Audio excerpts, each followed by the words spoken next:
Welcome everybody on YouTube. Video game studio, and they remastered a game from 2006, so they updated it entirely.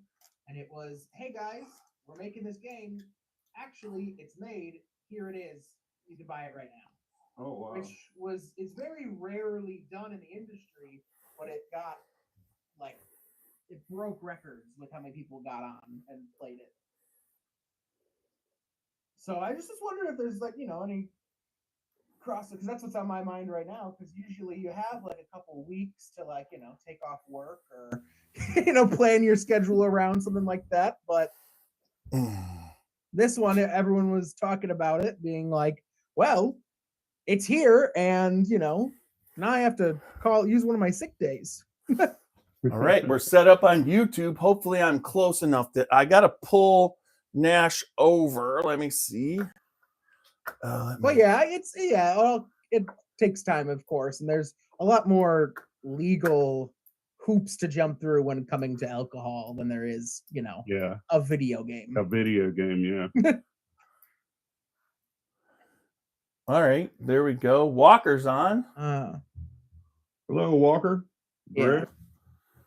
Walker's saying it's called direct to consumer. There you go. That would be the term for it, which in the video game world we call a shadow drop, as in no marketing beforehand. Yeah, but the marketing's done by the drops. I mean, to be fair, it's people are always looking for bourbon from the place that was at. You know what I'm saying? The game was leaked that it was being worked on in 2021. So once again, it was just, do we know? Because it does, to make a video game, it takes hundreds of people and you have to go through different marketplaces and everything. So you know what I'm saying? Again, in 2021, but it was just like, okay, is this real? That's always the question. And it was. So we now know that it was. And there was even a leak 2 days before it came out because some storefront put up all Tell us what you're drinking and where you're from tonight. They have to get ready for it. We monitor comments, so ask any question you want on Yellowstone Bourbon. I do, since you guys are doing stuff. I do have a little chaser here. Just a palate cleanser. This is my homemade ginger ale. Homemade ginger ale. I make it myself, and I put some cherries in it too, because that's cool. I'm almost there, I think. Oh, there's so many groups. And then I gotta make sure that I don't share it to the groups that spank me. That spank you? Yeah, groups. Yeah, groups get upset. Yeah. Trust me, we get upset when you promote other groups in their group. They want it to be all about them, and I'm a permanent. Most everybody wants to hear it and see, what's going on, and what Scotchy Bourbon Boys have to say. All right, yeah, I am permanently banned from the Minecraft subreddit for promoting my videos. Yeah, I sent them in there. And then I got permanently banned, which I keep every couple of years. I remind myself.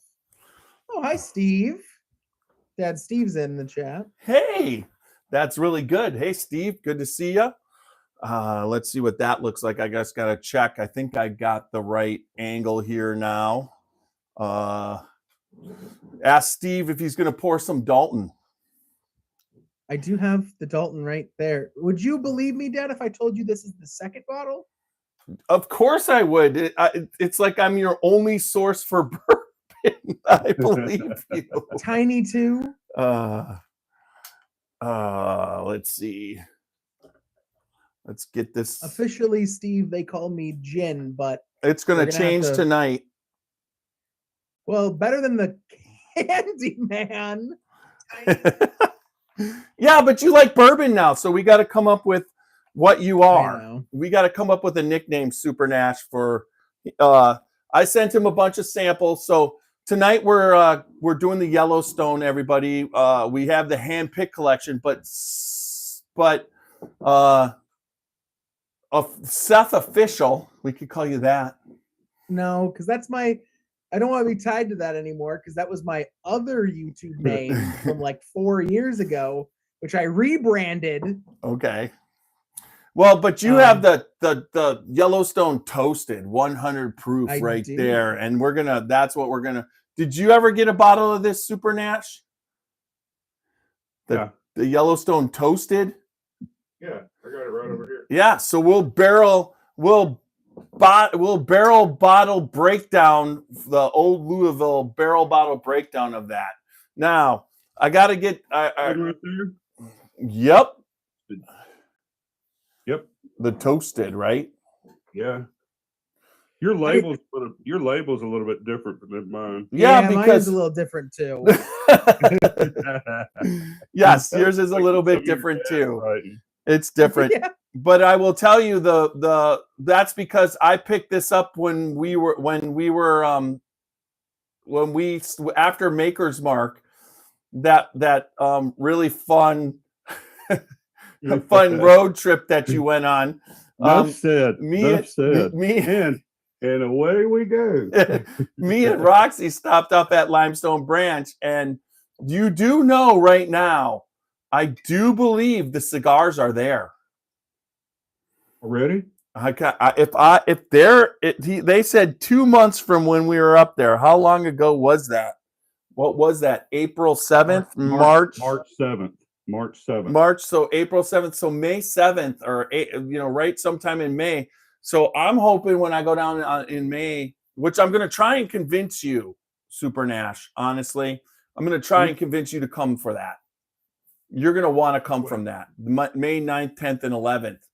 It's going to be epic what's going to be happening. And we're talking about the Scotchy Bourbon Boys have some money, so I'm going to try and join the Old Carter Social Club for the Scotchy Bourbon Boys. I'm going to work out a deal on that one.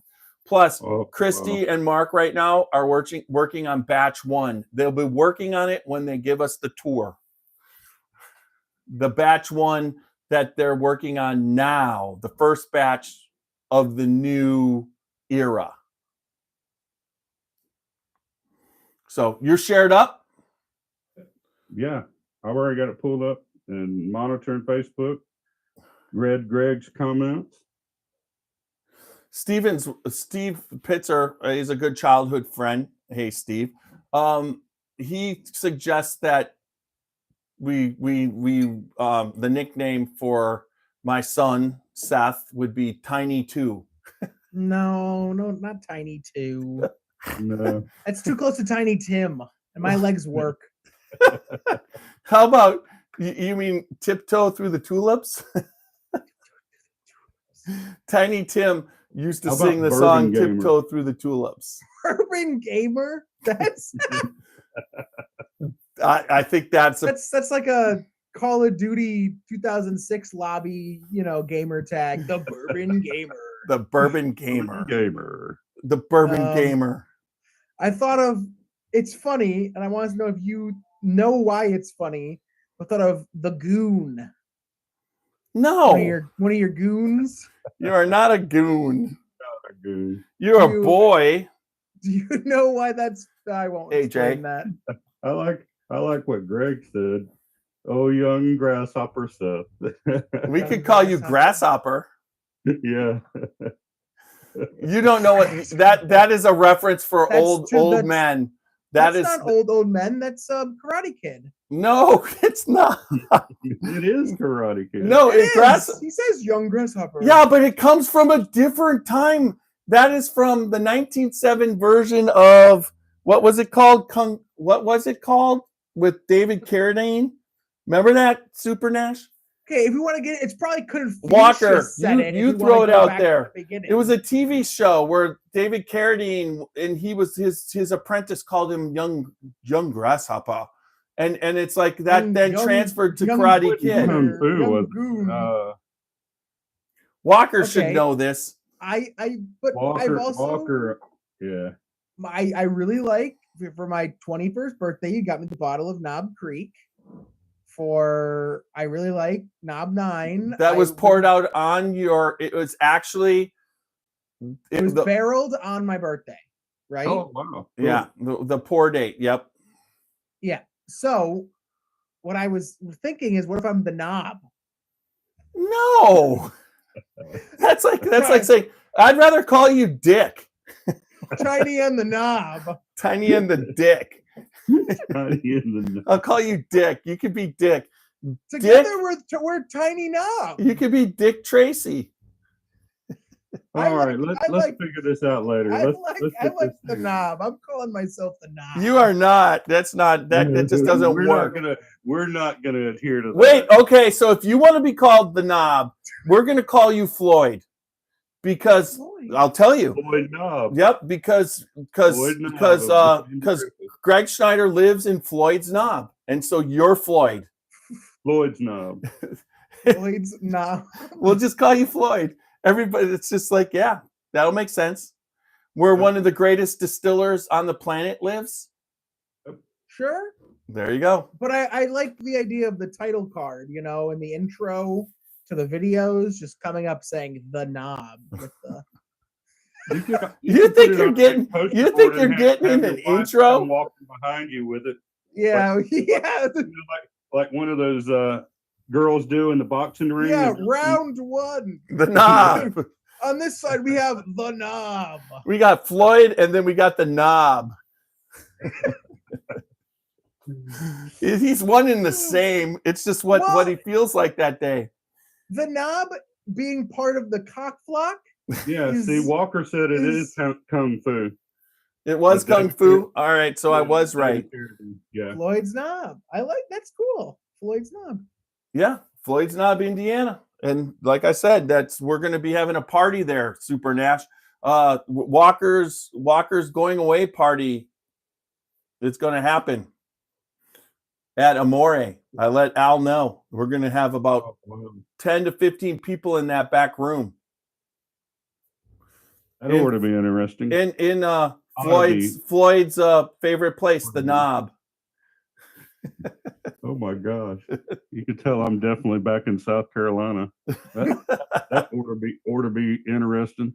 Did you say or to be? Or to be? Yeah. Or to be? Yeah. Oh, anyways, all right. So let's get this going. I'm going to start it. The 30-second part that I'll hear, and then I'll start the music, and we'll get this baby rolling.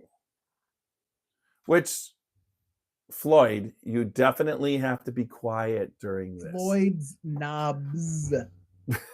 Greg wants to point out. Floyd's Knobs. Plural. Okay. So we can't call you Knob. We got to call you Knobs. Knobs. No, wait, that's it. Well, we could call Knobs. You. Yeah, that makes more sense. Knobs. Knobs is on tonight. There you go. All right, I'm starting it. Some kind of crime show. Quiet.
All right. And I'm not finding where it is, so it's going to play again. Oh, nope, it didn't. All right. Yeah, there it is. Back, everybody. Hold on. Let Hello. me turn it off. There it goes. I got to find it. I knew it. All of a sudden, it was like, where do you turn it off? All right. Welcome, everybody, tonight to another podcast of the Scotchy Bourbon Boys. Woo! Tonight, I don't know if this is going to be permanent, but we'll start off. We got Super Nash on tonight. Yes. So welcome, Super Nash. Cheers, everybody. Okay. Glad you're tuning in. Okay. I think I got to turn this up just a little bit. That's what it was. Did that sound quiet to you guys? Yeah. It's always quiet. We don't hear hardly hear it till right at the end. Oh, don't hear it. Yeah, heard nothing. It was silent that whole time. Oh, really? Mm-hmm. Yeah. Okay. Anyways, all right. So don't mess with the mobs. Kind of like the Cornbread Mafia. So yeah, so that makes sense. So we got Super Nash, welcome, and Glad to be back. We got my son, who we're looking for a nickname. So if you're out there and you're on Facebook or YouTube, you can suggest one. But we kind of evolved to this one, and we're going with Knobs. So Knobs is here tonight. And if you like Knobs, let us know. If you don't, I love Knobs. Do you realize what you just said? Yeah, I do. That's the point. What kind of knobs? Doorknobs? The name. Okay. Or mafias? Knobs Creek. Yeah, okay. You do like Knob Creek. There's no doubt about it. Dude, so Knobs makes sense. Yeah. Yep. So Greg says he never hears the intro. Yeah, we don't hear the intro. I must That's have to. I bought actually one of the things before I get going. I just bought this. And these are supposedly for podcasting one of the best wireless microphones there is as far as rating. Well, what is it called? The Wave T5 the rating was on it was spectacular. It has, if you want it to be noise canceling, he said the controls on it, everything, it's pretty good. So I haven't learned how to use them yet, but I'm going to. You also probably have some form of noise suppression on Zoom that picks up that cuts out that audio. Yeah, we can hear the barrel bash every time he does it. Yeah, You'll be beating the hell out of the desk, the barrel, and everything else, and we can't hear it. Not even thud. Yeah, so I got to figure that out. That's what I'm trying to do. I think it's partially the microphone and partially Zoom. It could be. I agree, Greg. Knobs is better than Tiny's tiniest. Yeah. Knobs is Greg Snyder is on my side for Knobs. Okay. All right. So anyways, remember www.scotchybourbonboys.com for all things Scotchy Bourbon Boys. We got the Glen Cairns. Knobs is drinking out of one. Super Nash is drinking out. I got one. All you got to do is contact me, hit me up on the website, but contact me directly through Facebook and YouTube, and I can get you one of these. Most everybody on there has one, and then there's always the Crystal Glencairn Club. We're going to be doing a tasting. I think that's going to be early. It'll probably be like I'm looking at the second week of July to have everybody come up and do the Crystal Glencairn Club. That's there. Are you going to be pouring samples of Pappy 23? Every damn thing. If I have it, I'm pouring it. That's what happens in the Crystal Glencairn Club. I guess then Pappy 23 is out. There you go. What do you mean? It's out? Like I'm not going to have it? You don't know what I'm going to have, man. I'm going to have a lot. I'm friends with Randy Ford. Walker, where's Randy tonight? I didn't see him. Come on. He must have missed. Oh, I know where Randy is. Randy is in line at a Costco and he's first. And this is one where if you are first, you're not last. That means you're going to get what you want. First, you're last. Anyways, all right. So anyways, Bobby. Also, we're on Facebook, YouTube, Instagram, and X. And then also we are on Apple, iHeart, and Spotify, and then any other podcast format you can think of. But no matter how you watch or listen to us, make sure that you like, listen, comment, subscribe, and leave good feedback. Very important to the podcast. And you guys have been doing such a good job. A fantastic job that we are now the number 3 whiskey podcast in the world. So that is one thing. Now, not the number 3 bourbon podcast. I think we were 36 when it comes to a bourbon podcast. But as far as a whiskey podcast, when you do all the whiskeys, we are number 3. So what about the bourbon and whiskey podcast? Where do we line up in? That would be this. But okay. when it comes to just straight bourbon, but still 36 out of 100, I'm happy with that. That's about where I thought I would be, kind of thing. So next week, try a bottle of gin, and then what's happening here? Roxy's decided to come down and listen. I suppose Knobs being on tonight. Knobs is on. Hey, when you get special guests, it brings in all the people. Yeah, it brings in everybody. So Knobs brings them in. But check us out, and that's what it's all about. So I can't say it, but something came through my head when you said Knobs. Oh, you're actually coming on the podcast? She's going to make a visual reference. Welcome, Roxy's coming. Yeah, that's something. I think this is a first. We're like at 489 podcasts, and it's the first time we got a surprise. She's done a surprise audio, but never a surprise video. You can't miss her son being on. Today, so. A what? Can't miss me being on, Yeah, that's my little knob. Well, Josh Roberts says he wants to be a guest. That's fine. Actually, everybody, if you hang around for the full podcast lately, I've just been dropping the link afterwards so we can all talk and share pours. So that'll happen tonight. So, Josh, check it out a little bit later, and we'll be talking about, some other different things. It's been kind of cool lately. But I will have to say, views are up, on Facebook, YouTube, everything's going good.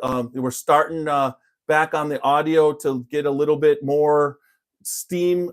When we started doing the video, the lives, that kind of took away the audio because most of my audio audience came over to start watching on Facebook mostly, and then whatever didn't, so all of a sudden, if you watch it live, why the hell do you have to listen to it while you're in the car?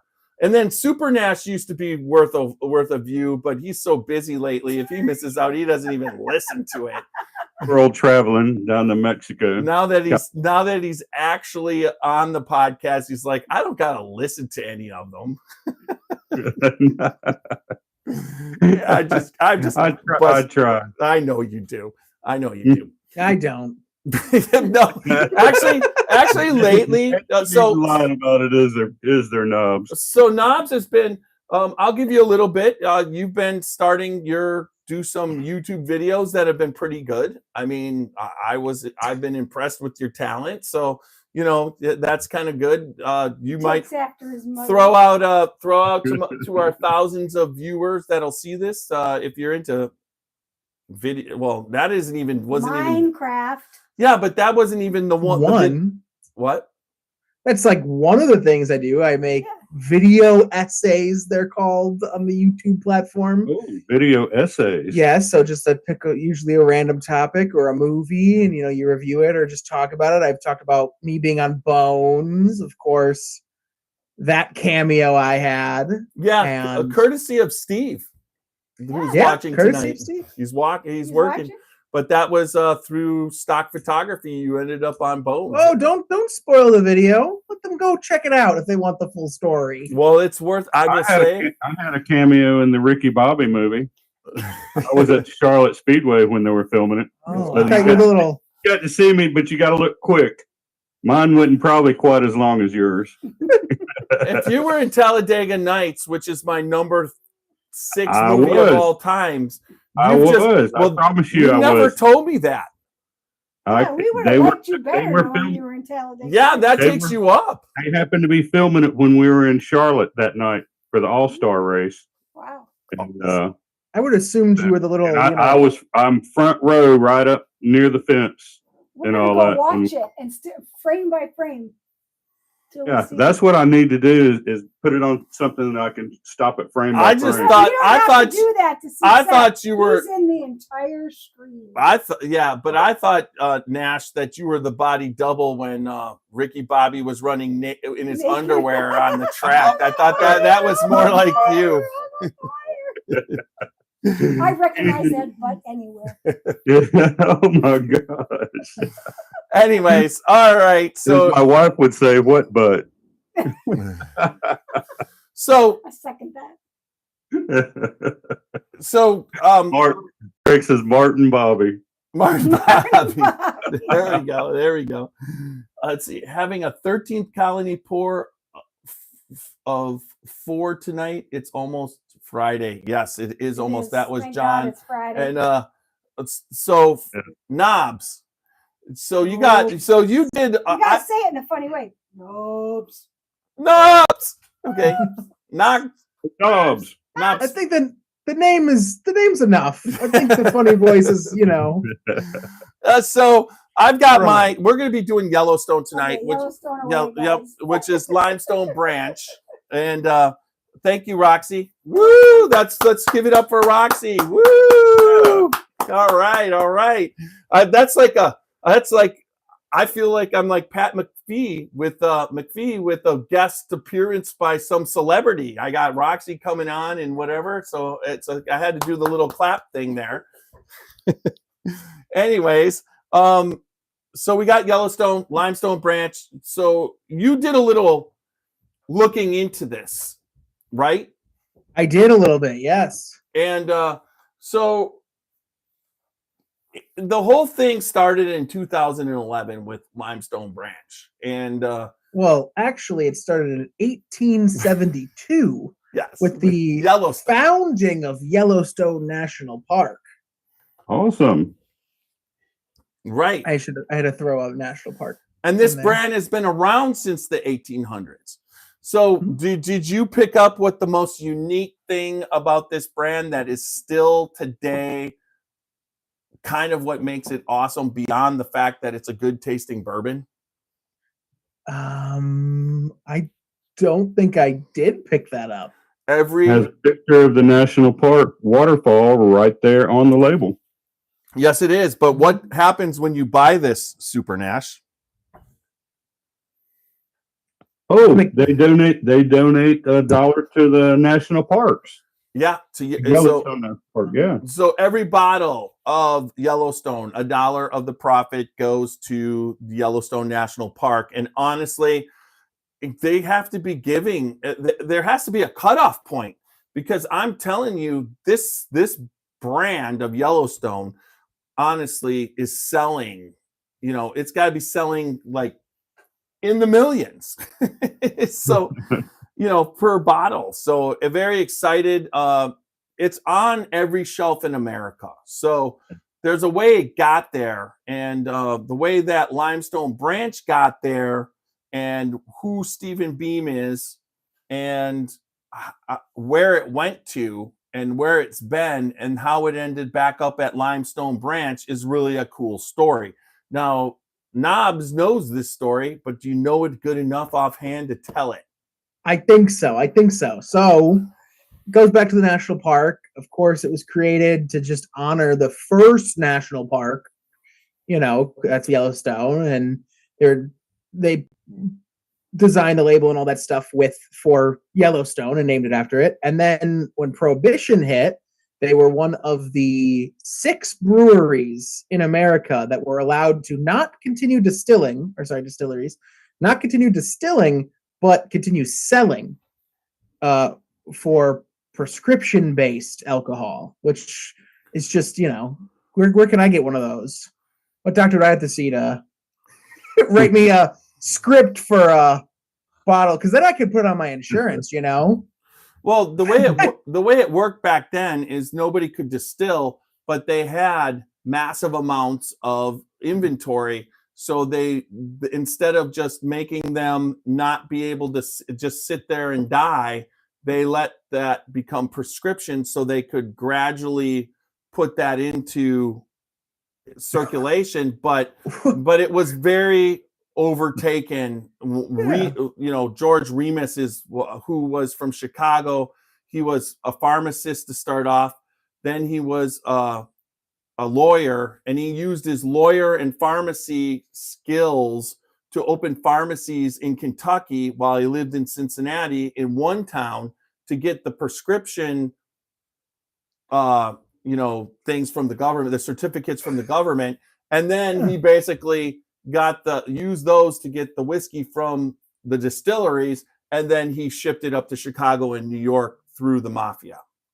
Oh yeah, but just imagine how that conversation with your doctor goes, asking him to prescribe you a pour a night. But you got to remember, there was no penicillin, there was no amoxicillin, there was no anything. The only medicine on the planet at that time was alcohol, was whiskey. I mean, whiskey was the number one thing that you could cure a cough or a cold with.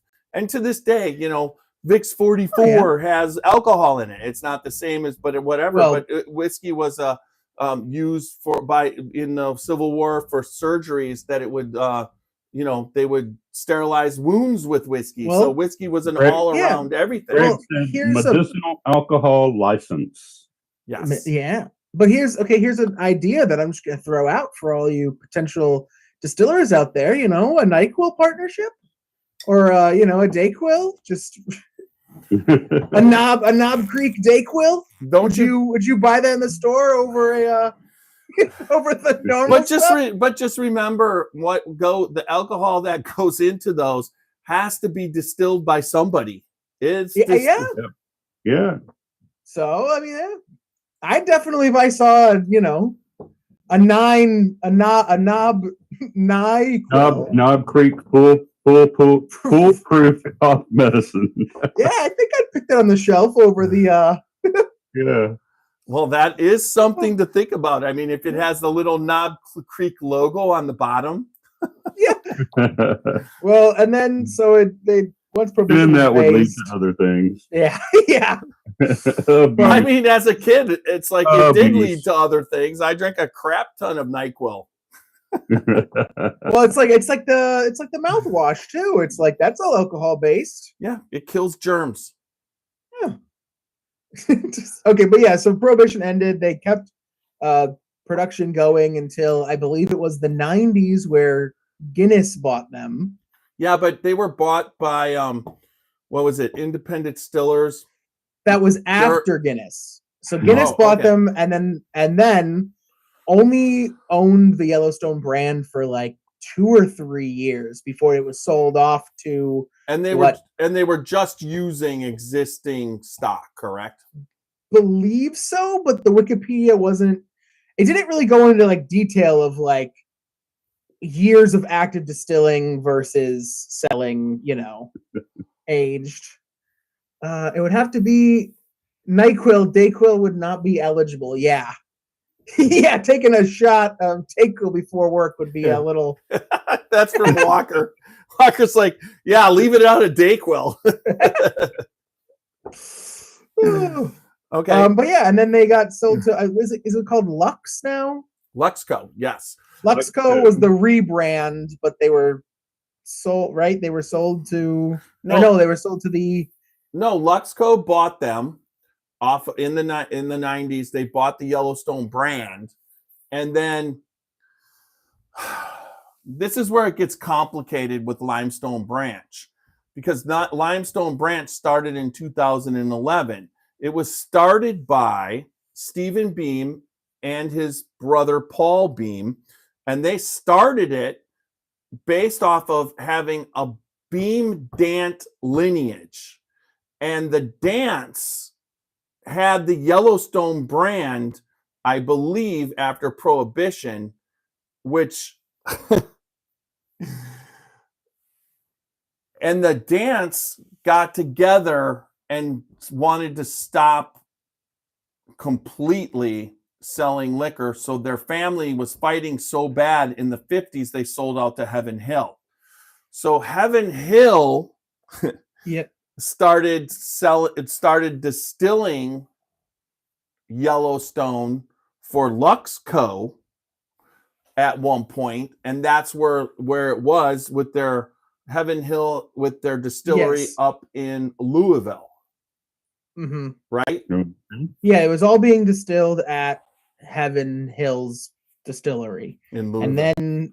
And then in 2021, I believe was the year, they set up what is the new one?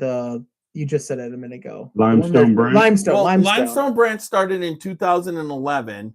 And they were basically, that's the year that Limestone Branch. So then what happened was, as they kept going forward, we just lost Super Nash. That's okay. I think he'll be able to get back in. But as they kept going forward, I don't know, you lost your visual. I can hear you. But as they 2010 actually, not 2011. Okay. Was the Limestone Branch Distillery in Lebanon, Kentucky. All right, I'm going to have to leave and come back in. That's okay. All right. But because Limestone Branch was Dant Beam related, they worked with Luxco to Stephen Beam so that he could take over. Yes. And he basically, when Luxco and Limestone Branch had their merger, he basically gave up half of Limestone Branch to Luxco. So Luxco bought into 50%, and then he became the steward of Yellowstone because this was part of his family, because Yellowstone initially was from, was the brand of his family. So when you go to the distillery, they actually have a Yellowstone bottle that was hand painted by artists, because what they used to do is sell what they would do is they'd sell the bars a barrel of Yellowstone whiskey, but they'd sell them a hand painted bottle so that they could keep filling up the bottle and pour from that same bottle consistently. So it was, that's a great business model. We have a refillery here where you bring all your own containers, and I think more liquor stores should do that. Greg said the old Yellowstone Distillery warehouse was off of 7th Street in Louisville, right down the street from Joseph E. Seagram's, where he began in the industry. Now, if I'm not mistaken right now, Seagram's is actually owned by, if I'm not, MGP, right? Yes, I believe Seagram's is owned by MGP. But Greg would know what Seagram's is owned by right now. But it seemed like if we were talking, no, MGP owns a lot of distilleries, including the Lawrenceburg Distillery, which everybody referred to as MGP, but is now considered Ross and Squibb. Ross and Squibb, yes. But that was because everybody referred to that Lawrenceburg Distillery as MGP. It was very important for them to switch to Ross and Squibb, because MGP does so much more than just alcohol. They own a lot of different brands and whatnot. So yes, looking all this up, I found MGP, and I'm like, oh, they make Impossible Burger or stuff like that, like plant-based food. And would you look at that, grain for farmers and for cattle. Just they do everything. Well, also Ross Cornelison, who now works at 1792, went to MGP initially to make cereal. That's what he went to school for. And then when he realized that he could distill and the way distilling worked, he got way more interested in it and actually became a distiller at the Lawrenceburg Distillery. And I know that there's probably a much fancier name for the degree than, a bachelor's in cereal. But No, that is a it was agricultural. Well, exactly, but I like the idea of biochemist. I like the idea of getting a degree that just says degree in cereal. But he does say he wanted to make cereal. That's what it was. That was his goal. And then all of a sudden it kind of changed when he was there. And now he's the master distiller of 1792, doing a fantastic job. We love Ross. Cinnamon Toast Crunch to Yellowstone toasted bourbon. bourbon. Right, Yeah. right. So Super Nash. Mm-hmm. This part it's like one of the reasons why I think there's so many reasons why the Limestone Branch Distillery, when I did the bourbon trail in 2019, coming off of that Kentucky Bourbon Festival, me and Roxy went up to Louisville, and then that night it was a Sunday on Monday, but there was a ton of stuff closed. When we came back down to Bardstown where we're staying, we had one more night, and we had time because so many things closed in Louisville to do something. And we looked and we found the Limestone Branch Distillery right there. And that is one of the first videos, one of the first couple videos of Roxy thieving out of smaller barrels that they have in the back, aging in overseas containers, as a rickhouse for Limestone Branch. They like were making 25 gallon size barrels. Yep, and they were making 153-gallon barrel a day at the time. And I remember. And it was a small place, but you could tell there was passion and everything. But what I believe had like the two wooden fermenters. Yep. The cypress fermenters back there. Well, for me, when we were there, they were just 360-gallon plastic caged containers. That's what their fermenters were. It was small. And so that's the first time I got to be there. But that was at the point when they were just starting to make their bourbon, and you could sample it from those barrels because people were upset because they had made such good moonshine. They no longer were selling moonshine to get through. So that was really kind of something that was cool. But at the same time, they didn't have Stephen Fonte. And you could talk a little bit about Stephen. You take it over on Stephen Fonte. And then once you do that, I've got a sharing video before we start to do the barrel bottle breakdown of this year's Yellowstone. Stephen Fonte is one of the greatest brand ambassadors that I know. He's got a way of talking and telling a story that just keeps you right there with him. I mean, you're just interested to hear everything that he's got to say. And he knows this story front to back. He's probably just looking down on us right now if he's watching the podcast the way we picked it apart. But he is really a great guy. Loves to smoke cigar. Got that mustache, like almost like a handlebar mustache. But I mean, he's got just a way of keeping people interested from start to finish. And like I say, he's one of the greatest brand ambassadors for Limestone Branch Distillery, and especially Yellowstone.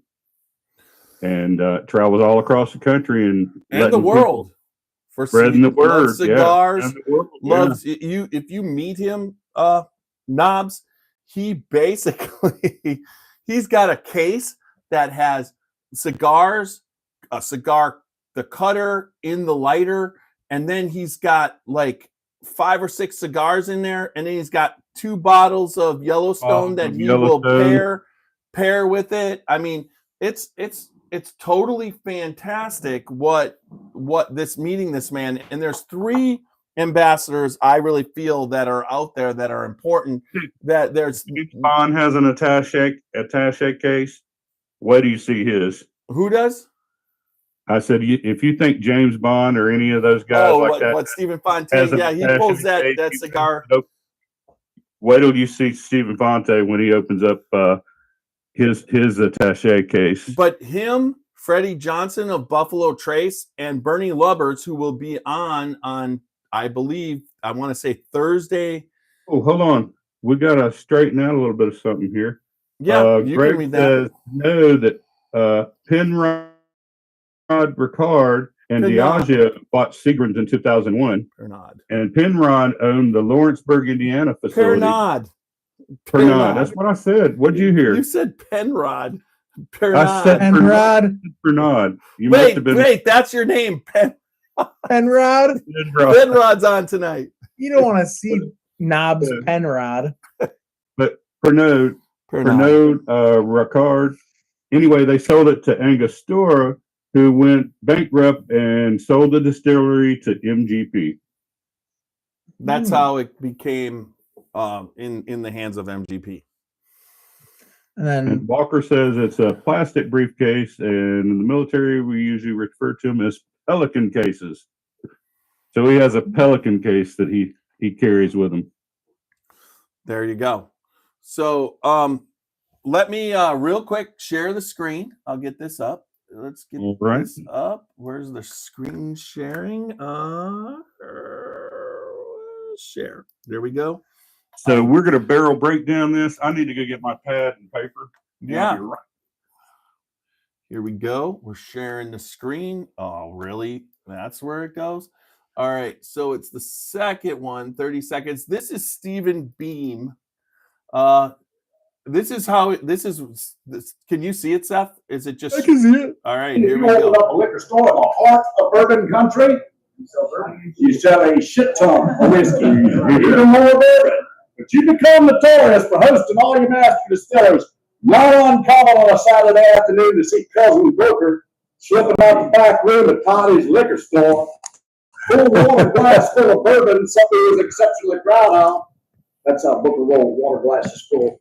I know salespeople stepping out on his couch trying to keep up with his water glass.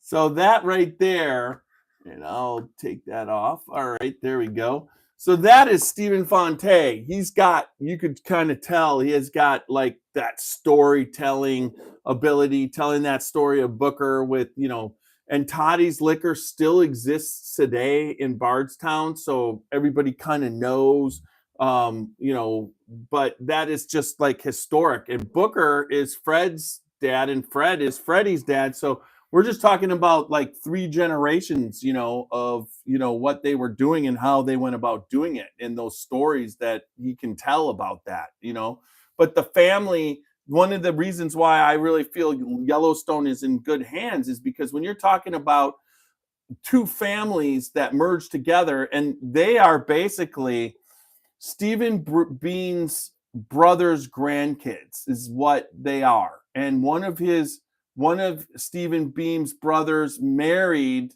a Dant who was another distilling, the Log Still Distilling.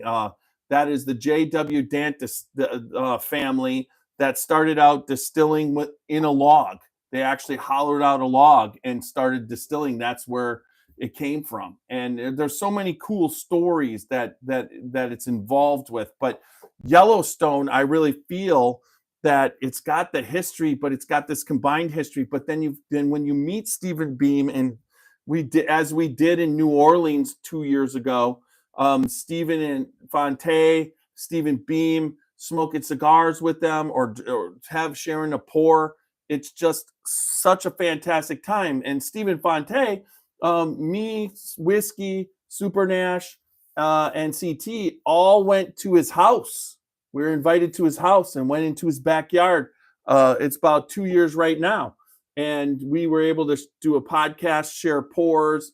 And, that's the kind of thing. You're into his backyard. You're part of the family. You know what I mean? And to get to know Stephen as a person, not just the great brand ambassador that he is really kind of cool. So here we go. Now, next week, not this week, but next week is Derby week. So I broke out for this. Wait, is what week? Derby Kentucky week. Derby week. Derby. I thought you said Dirty Week. Derby. And I was like, why is Knobs not invited to Dirty Week? It's Derby week, and I'm drinking out of Roxy's favorite Kentucky Derby, hand painted. I don't think you can see it as good. Yeah, that ring light just ruins it's kind of messing up the horses and everything. But trust me, there's horses on that. So I will be barrel bashing in this exquisite tasting glass that was made specifically for the Kentucky Bourbon Trail. Ooh. So tonight, that brings us to this segment of where of the old Louisville whiskey company's barrel bottle breakdown. So we have this segment on at least once a week, but we have it twice a week because old Louisville is an Amin there down in at the old Louisville Whiskey Company in Louisville, Kentucky. Has a fantastic tasting room, and you can get bottles, and he sells everything out of there. And what he does, it's kind of like a mad scientist, blending a little bit of for some, but also the single barrels that he has are fantastic. We've done a couple podcasts. Amin's a great friend of the podcast, and we appreciate everything. But the barrel bottle breakdown rating system consists of 4 different categories. The first is aroma or the nose. It's body, taste, and finish. You can get up to 4 points or 4 knocks that we do for the nose. You gonna drink that straight from the bottle there, Knobs? I could. I was wondering why you were holding it. Yeah, you guys got all your stuff shown. I wanted to, you know. And then you're going to ask that question, right? What is 2 ounces in a Glencairn? But also it's 4 points for the body and the nose, and it is up to 5 knocks for the taste and the finish. That's what we came up with. But if you find something exceptional, you can give it a butt up in one category. You're not allowed to give 2 butt ups, but if there's something there that you find that it's something that you haven't tasted or whatever, you give it an extra butt up. And that is courtesy of Roxy. All right. Just to go against what he just said, if you go back to podcast 127, Tiny breaks all the rules, throws them out the door, makes up his own, and he gave it a double butt umpo. Wait, are you serious? You know it's 127, or did you just call that up your ass? I just came up with a number. But there was a podcast. I was like, oh, he does watch it. There was a podcast. I don't think it was 127, but there was one podcast I did that.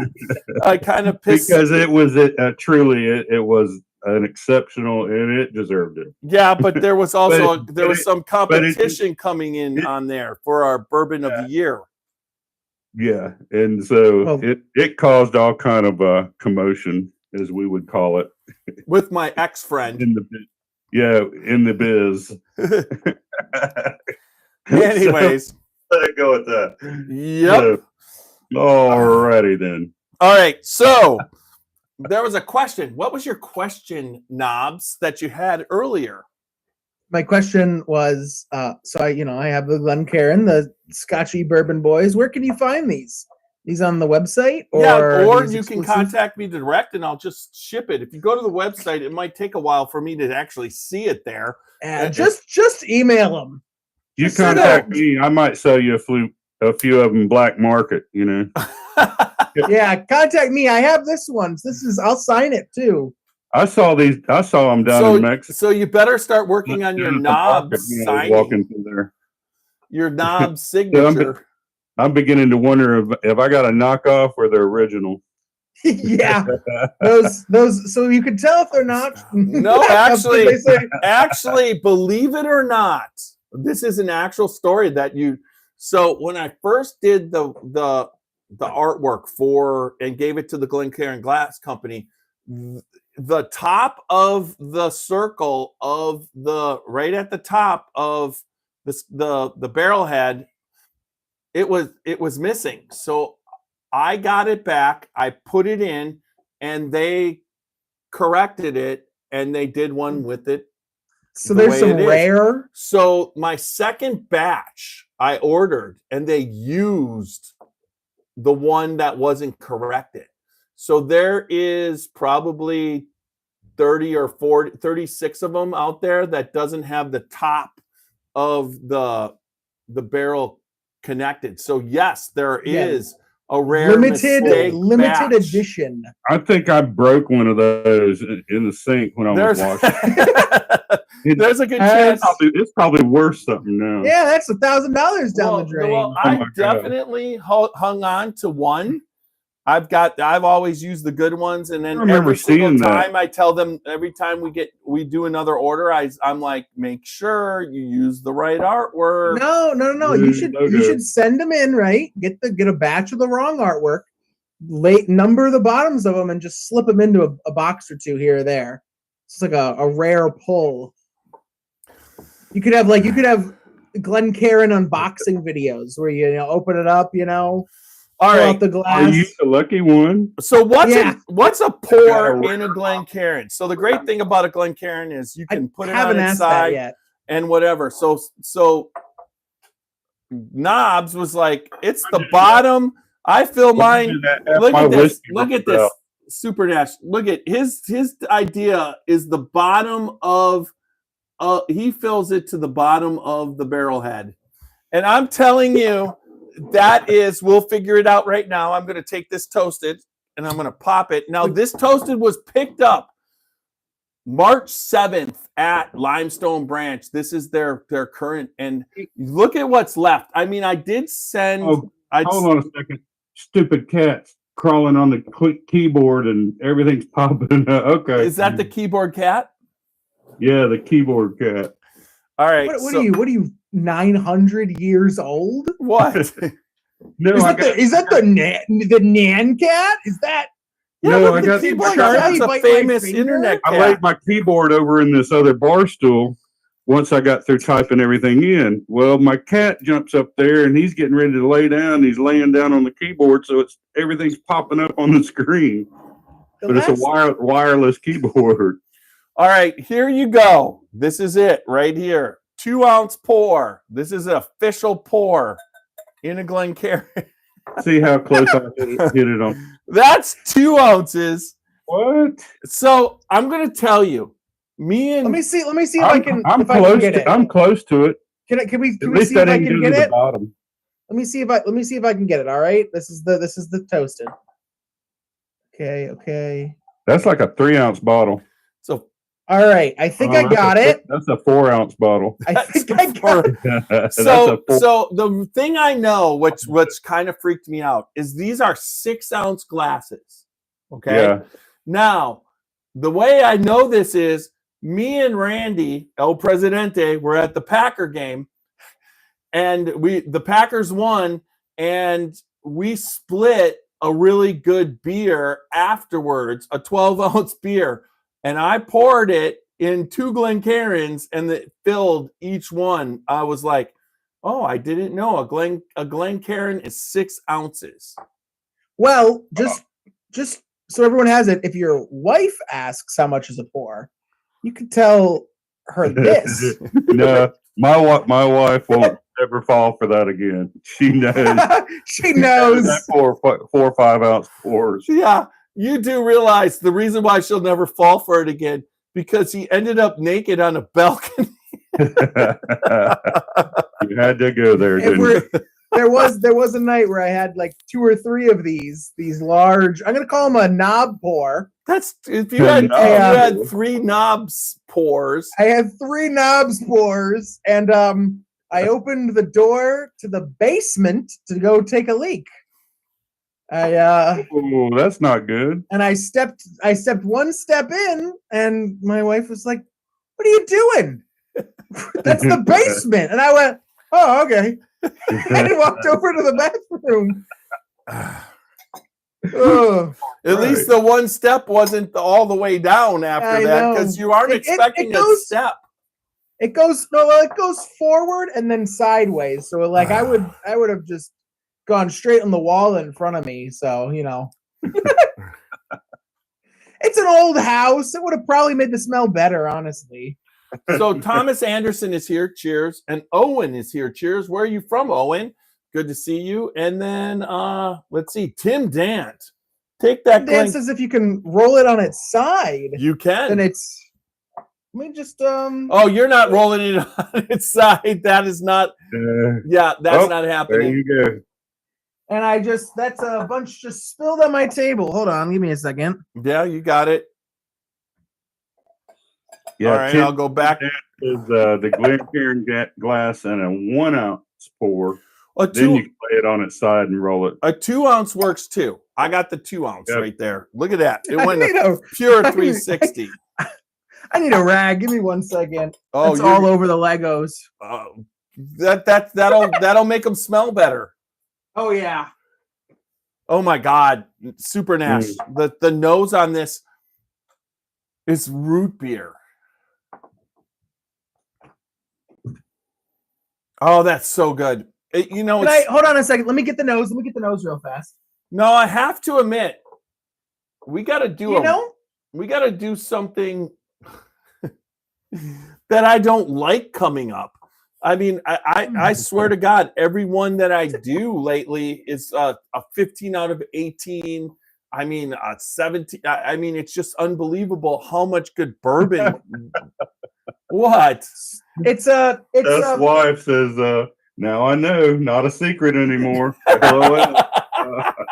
I'm getting a little bit of lint and maybe graphite on the nose. Yeah, that would happen when you spill it on your Legos. Yeah, all over my desk. This is why I'm not allowed drinking in my office. Well, obviously you're breaking your rule. Shout out to cousin Steve Beam at Limestone. It's probably the cleanest the desk's What did been you say? in a while. I said Tim Dant said a shout out to cousin Steve Beam at Limestone. Yes, Tim Dant, we love you. Definitely we do, all the history that you gave us about Limestone Branch and your family, and then also the history of the dance for Log Still. It's just it's been amazing. We appreciate everything that you've that history of those of your two families are spectacular. Just spectacular. Yes, they are. Nothing less than spectacular and amazing. So now I want to ask you this question. Do you think the head or the nose and the taste can be affected by the switching of bottles and what do you mean traveling? Well, because I'm not getting root beer, and I am getting a weird. And I've had a how about sarsaparilla? I've had a situation where I put bourbon in a different bottle because it was spilled or broke or whatever, and that changed the flavor after like 3 weeks of sitting in this. I'm almost getting like cinnamon crunch cereal. Yeah. Okay. So when you like shipping something. Well, I'm not saying anything like that. Well, the first time I ever experienced it is I drove to Kentucky and I had a bottle of Weller Full Proof with me that I absolutely loved. And I did a podcast with Randy Prass and Steve Coombs, who is a bourbon writer. And Coombsy is he's part of our podcast and everything. Coombsy? We call him Coombsy. It's his nickname. How do you spell that? His name is Steve Coombs. We just call him Coombsy. Coombsy? Okay. You could spell it however you want there, Knobs. How do you spell Knobs? Is it N-O-B-S? Because that's how I'm going. It's K-N-O-B-S. Okay. Thank you very much. Knobs. Knobs. Anyways, right. So Coombsy, Coombsy wasn't as excited about it, but there was a little bit, probably about 4 or 5 ounces left in the bottle, and I left it with him. And he contacted me about 2 weeks later, and he's like, "This is fantastic. I don't know what happened on the podcast. You must have been driving around with it, and it must have been shook up, and it must." So there's a lot of things. Whiskey can be delicate. So if you drive it around and slosh it around, it can take on a different flavor. If it's in a hot car and then it cools off, it can take on a different flavor for a while. So most of the time, you always want to let it settle down and get back to what it is. Just for instance, I love the brand which you have. I believe it's Woodford Double Oak. Okay. And I took all the single barrels that I had left, and they were all just a little bit left of the single barrels, and I poured them into a decanter. And within like about 2 hours, I tasted it, and it didn't taste good. I love the brand. I loved each single barrel, but because I needed to make some room. I needed to get rid of some bottles. I turned like 5 bottles into one decanter. Yeah. So I've been letting that decanter sit since then. It changed. Once it settled down and all the 5 different expressions of it mixed together, opposed to fighting each other, they became one, and then it was really good. But as it keeps sitting in that decanter, it keeps changing. And that's one thing. Everybody thinks that once it's out of the barrel, you seal it, okay? And there's just a little bit of air in there. But once you open that bottle again, don't think for 1 second that air from the outside influences that whiskey, and it keeps evolving and oxidizing and changing.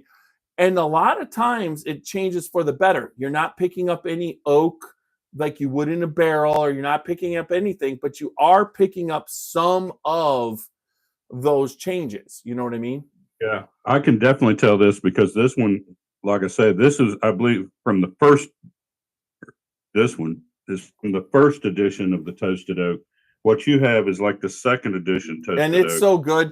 I mean, we bought that, and me and Roxy, we were into that. That was one barrel that one bottle. I mean, Even what tell. you have, Look at yours. You got about the same amount that I got. Right. Yours looks darker than mine. Yeah, of course. You have. Oh, you mean darker as far as in the bottle? Yeah. Could be lighting too.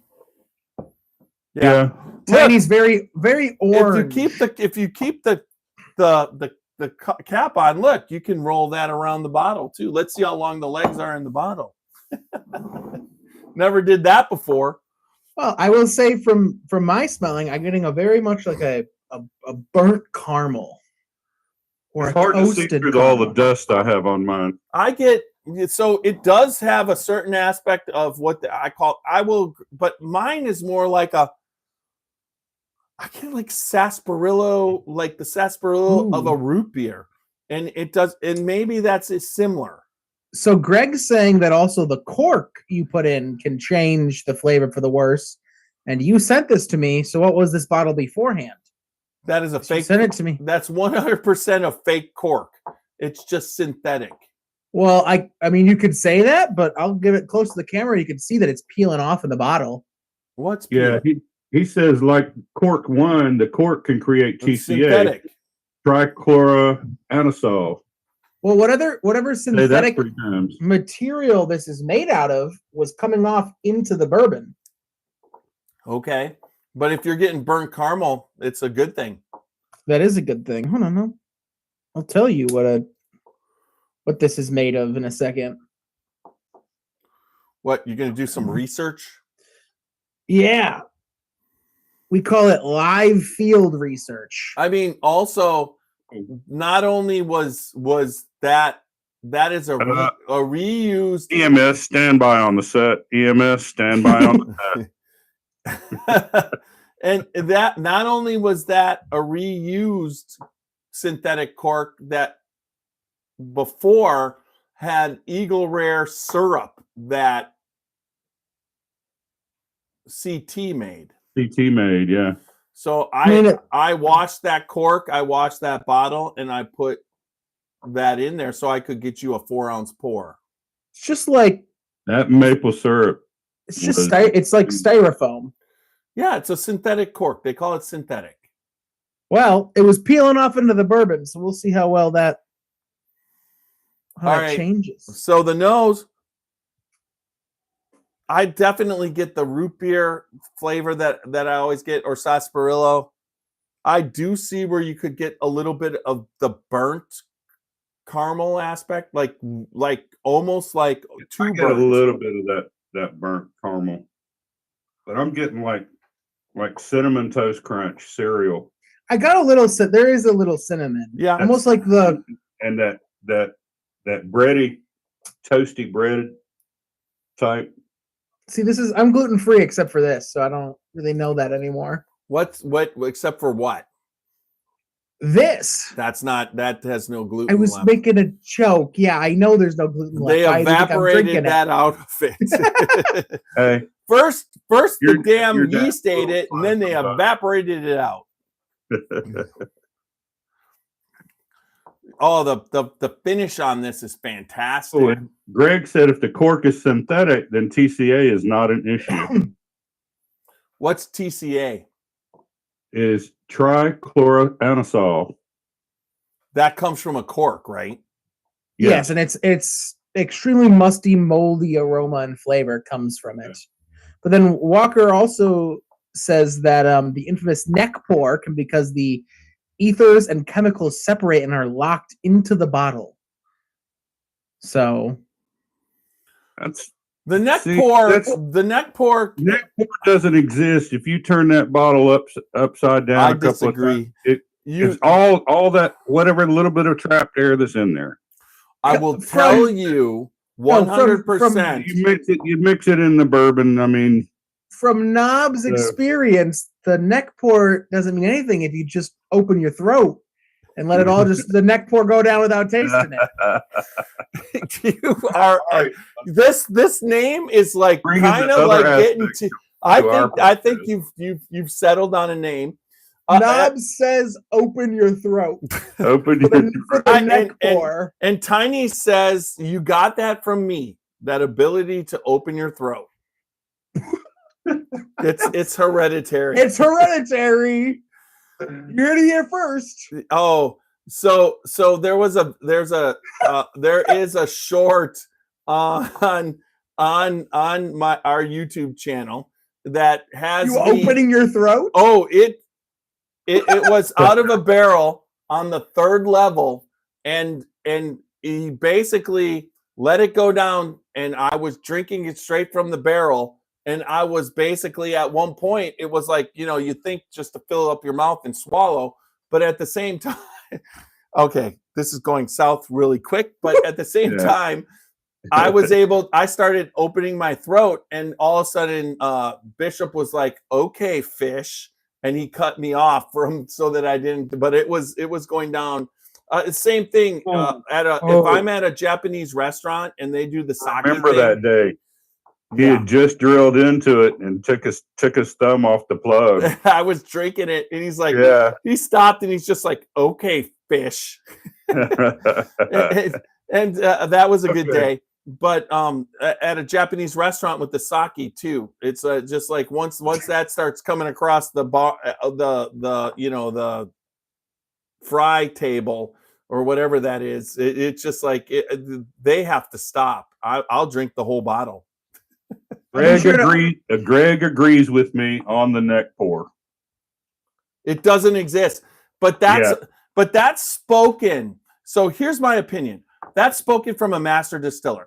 What does a master distiller usually get when he drinks out of a bottle? He's not buying it off the shelf. So this bottle. Wait, how do we know? No, listen. This bottle will leave the distillery. It will be shipped up to a warehouse. Then it on a semi that it's all hot in. And so that little bit of air. Now listen, that little bit of air, if it's hot or cold or whatever when they ship it, it's on a semi. It's not refrigerated. It's not anything. Then once it hits the warehouse, it sits in the warehouse for a while. And then it's shipped in a box truck to the liquor store. Once again, it can be hot or cold. And in those warehouses, those aren't climate controlled. So then once it sits on, and then they put it on the shelf. Once it's on the shelf, it sits on the shelf for whatever, 5, 10, a month or whatever. And it sits there with that all sitting there. Now, that bottle definitely, in my opinion, has a damn neck pour. That bottle has been disturbed. And Tell whatever. me, if you turn that bottle up before you open it. Not before you open it. That is dumb. Open it, let the air out where all that shit has been in there. Then put the cork back in, Tiny has All done that this. air is all diffused up through the liquor, all the way to Guys. the bottom of the bottle. That air in the bottle has all So the that means bad. you've That's already got the bad flavor. Whoa, Let it out, whoa. and then shake up your bottle with fresh air. Whoa. Again, Knobs has a solution that disregards both of you. Just open your throat. Let it all go down. Who cares if there's a neck bore? But that's right. that's from Hey, a 26-year-old. Let's get back to the barrel bottle brandy. Okay. Brought to us by Amin Carr Yes. at oh my gosh, at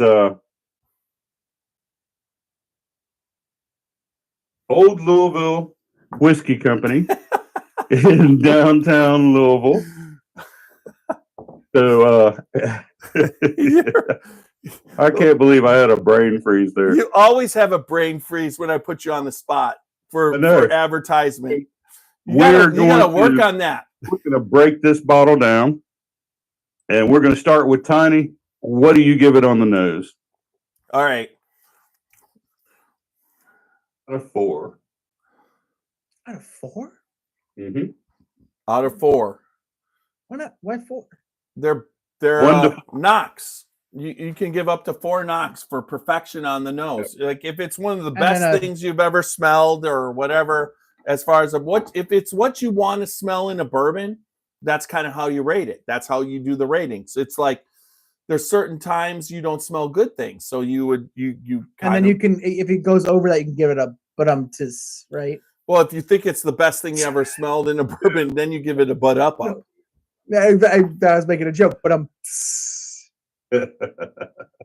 I love the root beer sarsaparilla and smell of this.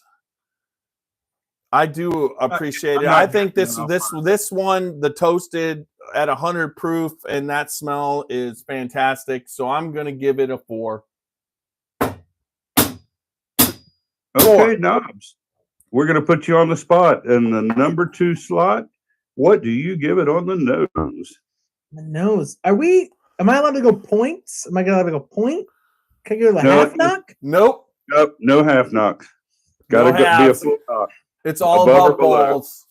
Balls or knobs. You know, I was gonna give it a 2 because it's middle of the road for me. But since I dumped it all over my table, I'm gonna be smelling it for a while. So I guess I'm gonna give it a 3 just to make me feel better about dumping it all over the place. So Knobs gives it a 3. All right. I concur with Knobs in that this, to me, it's just lacking just a little bit. I'm getting about 3 or 4 aromas off of it. That's about it. So I'm giving it a 3 too. All right. 1, 2, 3. Knocks. You didn't hear that. I know you guys can't hear it, so I said 1, 2, 3. I'm just pulling your You can't chair. hear it. Can you there, Knobs? Can you hear those bangs? I cannot hear them. Okay. Can you hear this? Can you hear this? If I just do this? So what's happening is it's spiking the mic to the top range. I heard that the very first one I could hear it, but then after that it was silent. What about this? I didn't hear it at all. What about this? Nothing. So it's spiking the mic into the top range, and your computer. How about this? You're on like a 2-second delay through Zoom. No, we can't hear that. You're on a 2-second delay on Zoom, and then that 2 seconds, the software is able to scrub the noise. It has nothing to it has nothing to do with your little microphone right there. It's a Zoom setting. Yeah. It's because we're hearing it over Zoom. Are you gonna? One day I'll come over there and show you how to work that Zoom. What? You're gonna have to give me a. You're gonna have to give me a class on how I do this way. Turn off noise suppression on Zoom. Noise suppression. Yeah. Turn it off, and then you go into settings. Not now. Yeah. Not now, because then you'll be able to hear the wind in the room. We don't want you throwing up the Zoom. When everyone takes a footstep upstairs, you'll be able to hear it. Like, it scrubs out a lot more than just the knocking. Yeah. So let us not hear the knocks. Who cares about if we hear it? It'll take out any kind of ambient noise that's around you like that too. What ambient noise is in this quiet basement? Well, you mean never know. the vent They next to you. They did There's not just design Zoom for you. Otherwise, they call it Zoom for you. Zoom for They call it Tiny Zoom. Tiny Zoom. Because God knows they're not calling it Knob Zoom. They should call it Super Nash Zoom. Yeah, YouTube and Facebook are hearing it, Dad. Yeah, I know. Yes. That's what matters. Hey, Who gives a crap about me and Super Greg Nash? agrees with me. Shake well before opening. Yeah, He does. but I think you should open it, let the air out, put the cork back in, and then shake well so you don't put the bad air back into the whiskey that has been. Just trust me. Listen to me here. If that air has been touching that whiskey this whole time in that little bottle, that is not bad air. To me, that's damn good air. No, it's I wish I could just suck that little bit of air out before I could open the bottle. all right. Nash, why can't you open it up with your nose right there and just take a big whiff right Yeah, there? suck it Yeah. out, And you Nash. waste nothing. Suck it out. Nash and Knobs. Knobs Knobs says and start Nash. sucking. Knobs and, wait, you guys are a Knobs movie. says I think we start got a movie sucking here. that air out. I think it's a new movie. It's called Knobs and Nash. Nash and Knobs Knobs. and Nash. That's the next That's Fast and Furious 17. Knobs and Nash. All right, back to where let's go to the body. Are you going to try it again? Are you going to try it again, Super Nash? Back to the old Louisville Whiskey Company Back to barrel the old bottle whiskey breakdown. company, I mean, car. Oh my God! What Bottle- happened? Barrel bottle breakdown. Yes. And how about you, Knobs? We're going to go to the body on this one. That's our number 2 category. And you can give it a score of up to 1 to 4. For the body? For the body. I mean, So it doesn't so- fully so- coat. Yeah, it doesn't fully coat the inside First of of my all, mouth. what does body mean to you? Body is how like full it encompasses your mouth. Like if you took a spoonful of butter, you'd feel that everywhere in your mouth, you know? Yeah. So that's kind of if you're drinking like, you know, water, it just goes straight down. So it's kind of like how much the staying power of it is in your mouth. Very good analogy. I agree with that 100%. Yeah, I do too. And it's very middle. It's a very middle of the road. It doesn't stay long after, but it's almost like so. What it was so for the 1 to 4, is it how much it stays No. or how good of the stay is it? No, it's like how much it actually coats. Okay, so mouth, how long it outside. stays is the finish. We're rating intensity, not enjoyment. Exactly, because you can have something that tastes like shit that has a 4 body because it tastes like shit throughout your whole mouth. Yeah. So I always look at if it excites your cheeks, the top of your roof of your mouth, the lower part and everything. It's everywhere, the back of your throat. But how long it stays is 100% the finish. Finish, yes, but I'm talking about the coat, the butter, Yeah. the Yeah. butter. You know the The coating. butter. So, It's a solid butter. 2. It's the butter. It gets the tongue. It doesn't go to the cheek or the roof of my mouth. It gets the tongue, and then it. so dissipates. there's a thing called the Kentucky Chew. So when I know. when you You put it chew in the- your yes. mouth, I usually like to pull it in front and stick my tongue in there because that's the tip of your tongue is in charge with sweetness. The Kentucky Chew is then where you can pull out the body. So if it I just mouthwashed that. That was not fun. yeah, but the more you do it, eventually it's just like nothing. Yeah, because the taste buds burn off of your tongue. That is why younger people have a hard time with whiskey because of the fact that your taste buds still haven't been killed by years of abuse. When you're 60, it's like your taste buds right there. There's some people who just burn the These young shit out of people their remember things better. They remember things better because the alcohol hasn't burned off all those bad neurons off the top. It's not. That's objectively a bad thing that all your taste buds are There's gone. just so you know, Seth, or Knobs. Just so you Knobs, know, yeah. Knobs. There's a reason why Super Nash is writing all this shit down. I know. You know, Yeah. If we did, Because there's no all way the I could. neurons I have don't. been I turned off never. the top of my I do brain. 2 podcasts a week. If you next week ask me what we rated these things, I have no idea. Yeah, Yeah. of course. But no, again, I think it's a solid 2. It's not. All right, I'm gonna give you 2 He says. 2 knocks on the barrel. 1, 2. So you hear me right saying now- 1, 2, right? Yes. Yeah. And just like that, I'm down to a pour.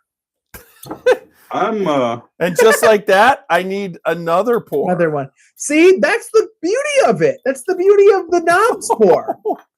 Oh, good thing I missed the mouse. Right? Well, like father, like or like son, like father. Yeah, but instead, I want to say that the body is sort of like, to me, is the weakest point on this.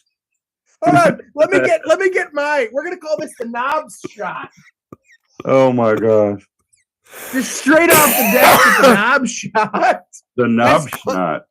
The knob shot. God. It's that point in the I said podcast. shot. I said shot. What did you hear? Schnot. I didn't hear anything. There's supposed to be a rag in here. I'm going to give it a 2 Okay. because it doesn't, to me, it doesn't coat the mouth very well. It doesn't hit the sides like I want it to. It does finish up a little bit in the back, but we'll get to that. I think a 2 though is what I'm as a young person, as a young knobs. As a young knob, I'm looking for a 2. I don't want something that coats the entirety of my senses. oh I'm looking yeah, for something that just stays right in the center. oh yeah, you do. Let me send you a few samples. Yeah, I'm open. To hell, send me a bottle. Thomas Anderson Oh. says the only bourbon that ever tastes like a poop emoji is Blanton's. That for him. So that kind of tells you. All right, so you give it 2 barrel knocks. 2 barrel knock. 2. 1, 2. All right, so You know what? Wait, Tiny. I think Check, I 1, want you to 2. try. I want you to try something. I want you to go talk through the bash. Do like a so that it can't auto fill it out. all right, here we go. I Wow. barely did hear that. I almost heard it. How but the about software's this? too good. I yeah. heard that. I heard that. So now you just gotta moan each time you do it. Yeah. I don't think I want to hear him moaning. Yeah. I How don't about wanna hear this? that either. No, I didn't hear the part either. It was all silent. You just went like this on my screen. You went, Oh my god. Okay, what do you give the body there, Tiny? Here we go. I think I'm having a lot of fun. This is going to be This is going to be a monthly. We've got Randy Ford coming in to do worldly whiskeys. Hey, tasting whiskeys. We're going to be tasting a German rye coming up, and we're also going to be tasting an Israeli whiskey, and that's going to be a monthly segment. But then we got Knobs that I'm going to bring him in monthly so that we can do some fun stuff and see how it works out, right? send some more Walker samples says and I'll you do can- it weekly. You can chant slowly like a monk. Ellie's not going to approve of that. It's like your dad. Your dad's effing corrupting you, you son of a bitch. Yeah. You turned my husband into an alcoholic. Yeah, I don't want to have that conversation. All right, so I think it's actually a 3 out of 4. Let me try it again. You sure? You sure about that? Are you sure? Yeah, I love the body of this. Actually, that one, after doing, you guys should try and do the fart blowing thing and then taste it because it hits your cheeks. This knobs does not fart on camera. No, This does have some pretty thick. So I'm giving it a 3. A lot of sugar. All right, here we go. I heard none of that. That was great. I heard zero of that. You're like, That sounded like a punk. yeah. So this is in honor Adam, of this is like so- Adam Sandler. no, in honor of the Pope passing away, this is a religious podcast now. In honor of the Pope passing away? Oh, Nothing. anyways, Well, that's kind of the point of This one goes out to Pearl Harbor. this one goes out to Pope Francis. it. Pope Francis. Pope May Francis. rest in All peace. right, so now Super Nash, we get to the fun part where you can do up to 5 with a but up. We're talking taste. This is toasted. This is where they take their Yellowstone and they put it in a toasted barrel and then they make it 100 proof. I take that back. You got to take that back. They finish it with toasted oak staves. They don't put it in a toasted barrel. This says toasted barrel. Okay. That's the difference between batch 1. Kentucky straight bourbon whiskey finished with toasted oak staves. There you go. I mean, realistically, though, how much would that affect the taste? A lot. A A lot. lot? Yeah, because It's a whole barrel's worth of toasted staves opposed to dropping 3 or 4 in. yeah, or 5 or 6. Now, you got to figure barometric pressure is what causes that alcohol to go in and out of the barrel. All right, in through the toasted layers. Yeah. And all to pick up those caramelized sugars, The angel cut. the wood sugars. That's Is what it's basically pulling out. And when it's toasted like that, so you're getting those toasted flavors and all. But so, now when you drop oak staves in it into the barrel, so how much barometric pressure has it got to take to go in and out of those staves that are floating in the barrel? See, I'd like to What I'm see, saying? because they're probably trying to go for, I mean, correct me if I'm wrong, but are they trying to, for a toasted barrel versus toasted stave, they're trying to go for a similar consistency, so you know between batch 1 or 2. I wonder how the And that's science of how much you put in stave wise, how long you keep it in well, to get the same as Oh, a yeah. toasted barrel. I wonder the science of that, like how who Well, does I that? want to say that's why they went with the second batch right there by putting into toasted barrels, because I want to say, like I say, I've tasted that there, the second batch, but this is a little bit weaker on the taste. Oh, you know, that's what. Have you ever done that, Dad, Tiny, where you compare staves versus barrels toasted, or I like wouldn't you have say. two? I wouldn't No, say. but that is a podcast coming up. So even let's just take Maker's Mark with their wood finishing. Okay, so Maker's Mark forever just put out Maker's Mark. It's like 5-year-old whiskey that was consistently 6-year-old. the same. 6-year-old whiskey that was consistently the same, put out on the shelves. And then they came up with Maker's 46, where they took that 6-year-old whiskey and they developed a barrel with slots in the barrel where you could drop French oak staves into those slots and then re-put that 6-year-old whiskey in that barrel. You dump it into that Yeah. barrel.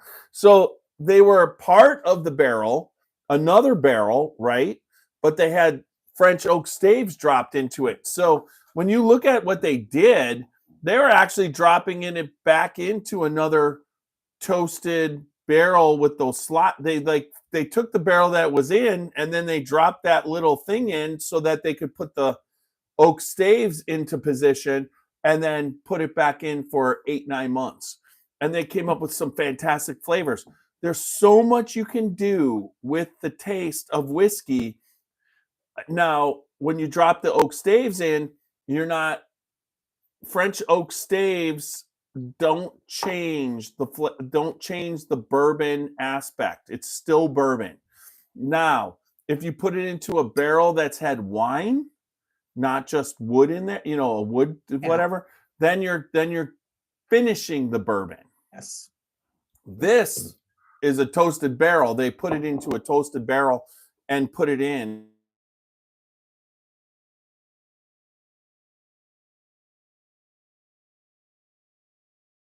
Warm it, they don't actually burn it. Yeah, and that's like what he's saying on a Oh, toasted so it's- barrel. it's They a- use infrared heat. So are they toasting the outside of the barrel or the inside? No, inside. Okay. So when they char the barrel, They char the barrel. So they a bourbon use- has to go into a charred barrel. So Yes. 1 char, 2 char, 3 char, 4 char. That's 5. where I got confused. Like if it's already a charred barrel. But you can't put it into a toasted barrel initially. If you Walker says Maker's Mark is 5 to 7 years, age to taste, not to time. Right. Mhm. But so when you char it, you create the filter, the charcoal filter. You're actually creating it, and then where the charcoal filter ends is caramelized wood sugars. That's where you usually pick up that caramel flavor, and then it goes into the wood. When you toast it, you don't char it. You don't cause that caramelize. You cause the wood sugars to start to caramelize, but you don't burn them. You're basically just heating that up, getting that all those wood sugars to get active, and then it absorbs it. But it gets definitely when you're talking toasted, you can taste the flavor of a toast. Yeah. Oh no, I love Basil Hayden toast. Speaking of taste the flavor of the toast, I'm going to go first on taste. You were supposed to. Oh yeah.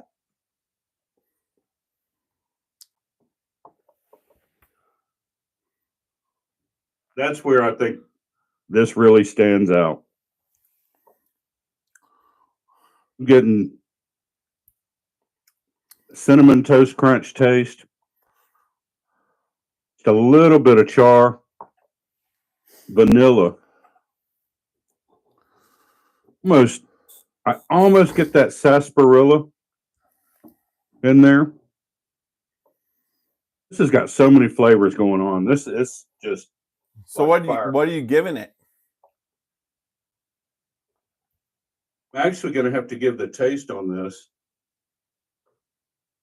a 4. Yeah, I'm going to stick with a 4. All right. And Super Nash gives it a 4 barrel breakdown.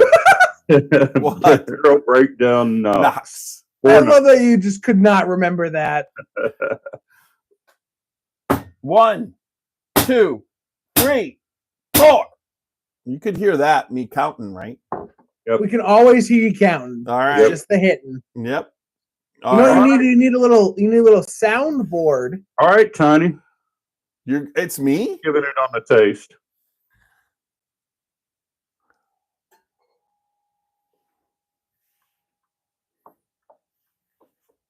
Chew that bourbon. Chew So- it good. On the front, I pick up all those sarsaparilla tastes, those flavors of sarsaparilla, and then it goes to brown sugar, Which is which caramely. which there's a little bit of caramel towards the back of your palate.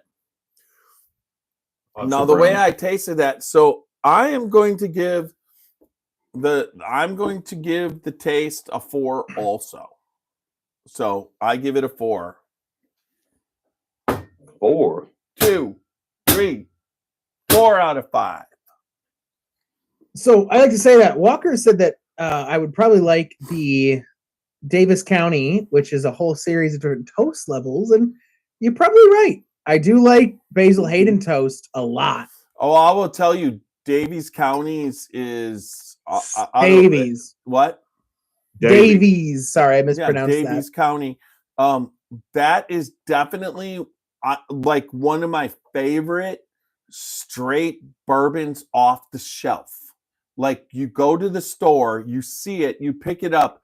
It's so caramely, Like that was one when I initially got it, and it's made by Luxco. Now, what's MSR? What's MSRP though? It's made at Lux Row. The bourbon the bourbon of Davies County is like $32.99. That's exactly where it needs to be in my age demographic. You know, I love Basil Hayden toast, but it's a $60 bottle or a 60 whatever, you know, and change bottle, where the same proof for Knob Creek and, you know, very little. So you like Knob Creek, but in my opinion, if you want a cheaper bourbon that's right there with Knob Creek, it's Old Tub. Old Tub comes out like once a year, and it is 100 proof, uncut, unfiltered, and it is the original recipe of what Jim Beam was before Jim Beam. Well, I do have to also consider that I'm in very much northern Michigan, and my liquor store will have a very odd selection.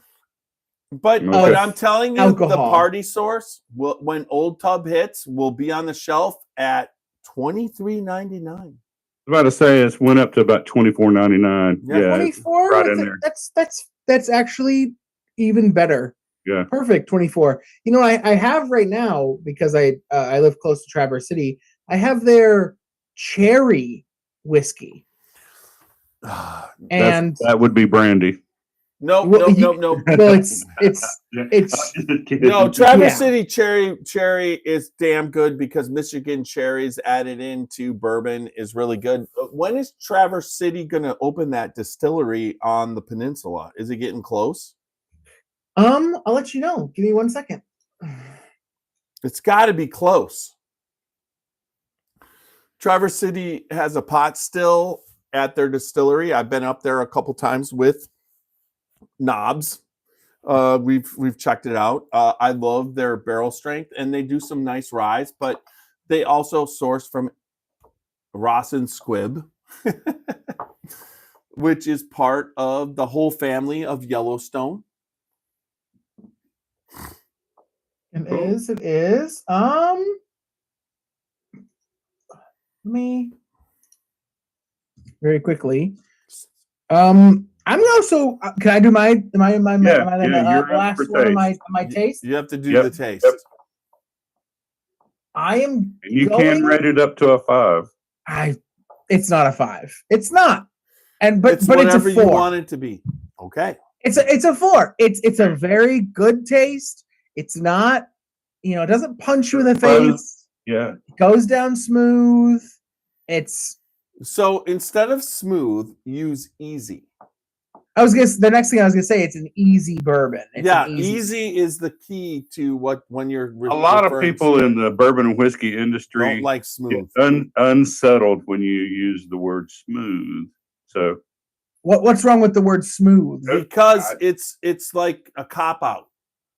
Yeah. It's a cop. Okay, so it's So if you say easy, if you don't know what you're talking about, you'll use smooth. Well, most people don't like the kick of whiskey, so that they're always looking for smooth. When you say easy, it's more like that's how drinkable it is. It's an adjective that has no character, right. And that's what's wrong with it. But it is. It's a very easy. It doesn't. You know, it doesn't punch you in the face. I've had a lot of bourbons that, you know, are coming out of the gate ready to fight. Well, I'm going to tell you, you've had them on this podcast. I have. Yeah. I've had ones. I think there was like a one that was like a black pepper finish. I don't remember what that was. That was like 3 years ago, and you could see my face go like, just light up, yeah, or go like. That hit my stomach like someone punched me in the gut. Yeah. You know, like there's so many of those. But this isn't. This is easy. It's smooth. I'll say it because I'm the youngin here. I mean, do you have anyone younger on the podcast? Until we teach you better, you can get away with it. I can get away with it. And everyone. How old are you compared to Jacob? Jacob is a year younger than me. There you go. but way more effed up. So I'm winning out on that. He has way more life experience from choosing the wrong options. Yeah, although he lives a lot closer to me, so you got to let me know when he's right again. Well, he legally can't, and that's where I'll have that. Well, I said when he's right again. So in 2 years. Whatever. All right, Tiny. We are down to the finish, and it's on you. I didn't say finish it. I said we're down to the finish. I know Wait, did someone say about finish it? I was like, talk about the finish. What's the finish mean to you on toast? So on toasted, I get on the finish, I get a toasted burnt marshmallow.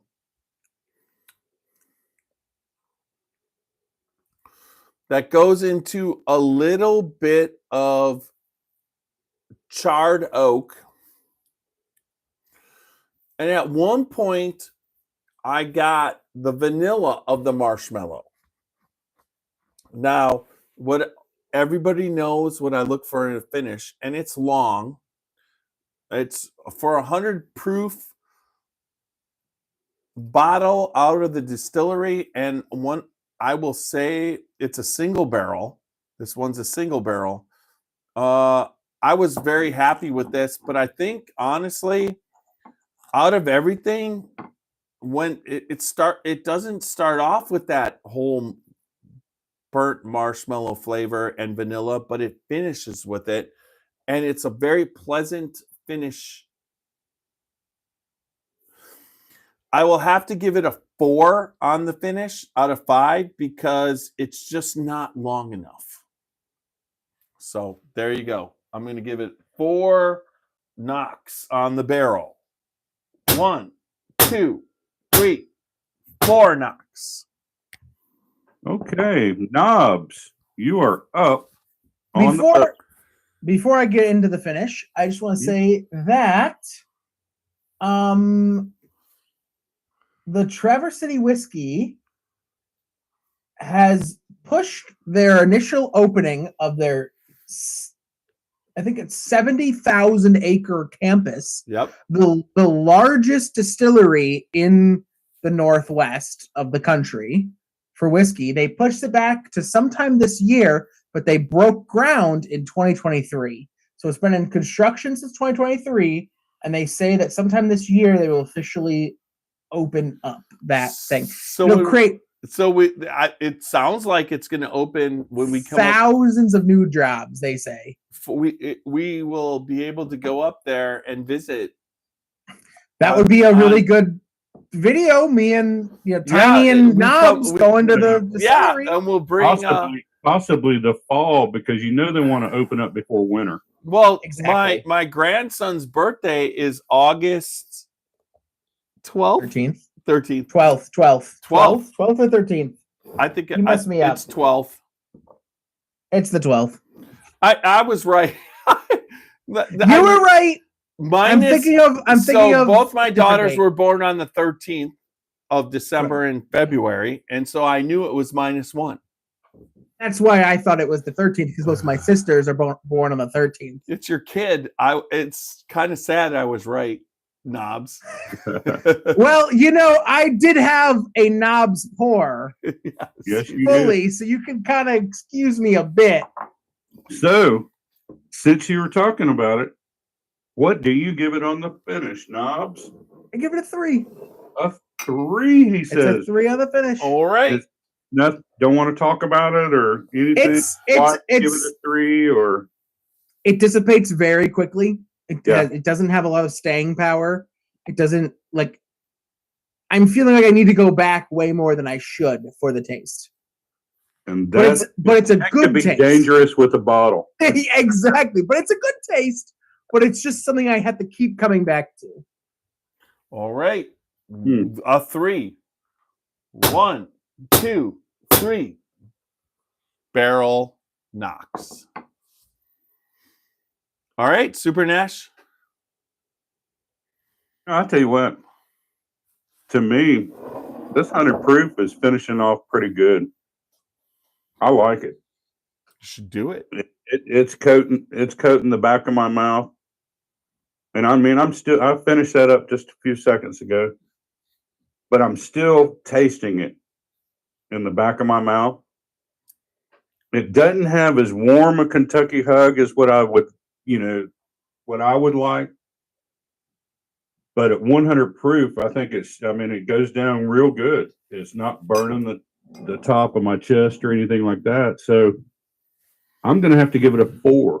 He's going to give it a 4. 2, 3, 4. 4 barrel knocks. So what do we got as all right, so we'll start out with knobs. Knobs. What does Knob give? What does Knob give it? Knobs give it. He gives it a 12. I give it a 13, and you gave it a 15. So we have an average of about 13 and a half. Yeah, about 13. 13.5 out of 18 for the toasted. Which I think anything over a 10 is worth getting. Okay, so you should add another category that's just price. Yeah, it's a 13.333333333333. Repeating. So infinitely. So actually, it's definitely it really if you see it, buy it. How much is this? How much is this bottle? I believe it was $72.99 at the distillery. It's a Yellowstone toasted barrel. Yep. Now, I believe, what is it? Are we on Toasted Series Collection? Is it Toasted Special Finishes? 100 proof or no? Yes. No, it's toasted. This is a Special Finishes Collection? Yeah, Special Finishes Collection. That's currently $44.99. Kentucky straight bourbon whiskey finished in toasted casks, single barrel. Now if you're getting the normal one, let me see if I can find the. So let me read real quick what's on the back of the bottle. Grab the fantastic glasses. Here we go.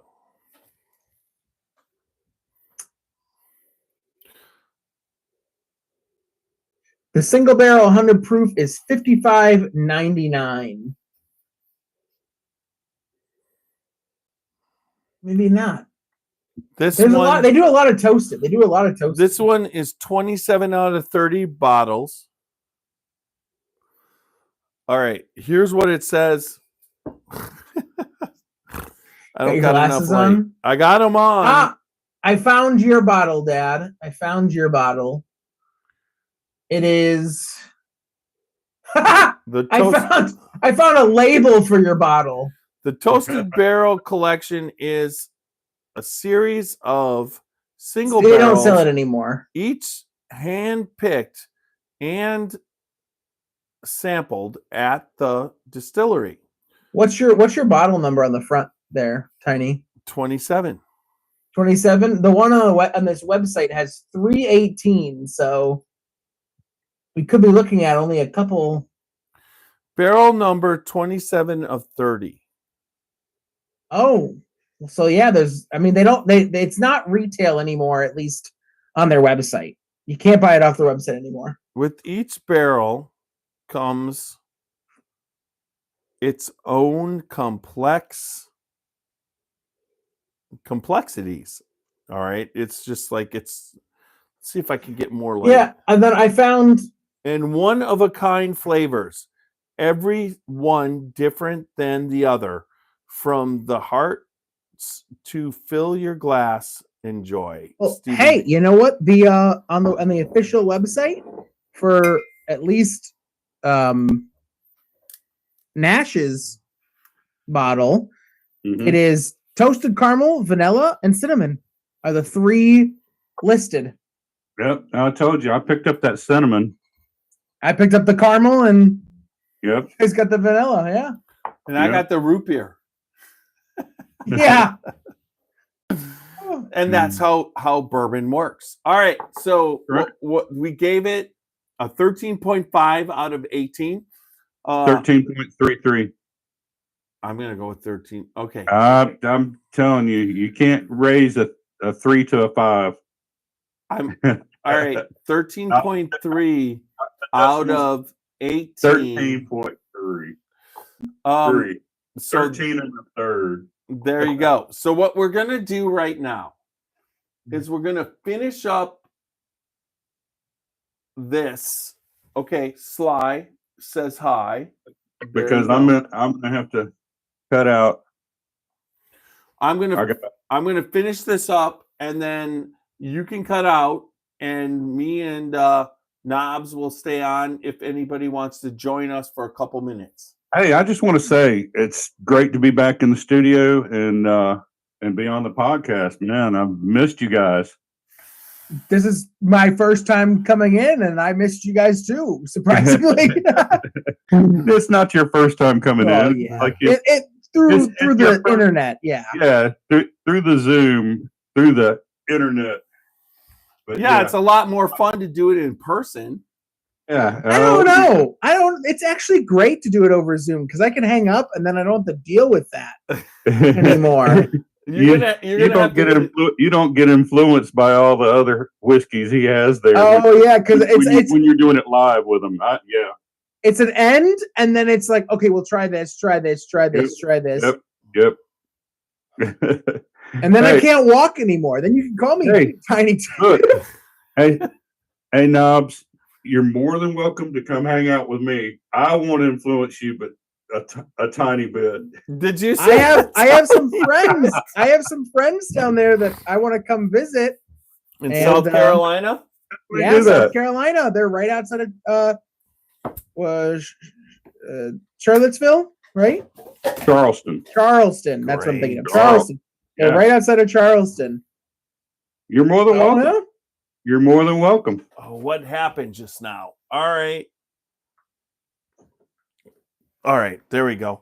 Hold on. Always a pleasure and a lot of fun hanging out with you guys. Yes.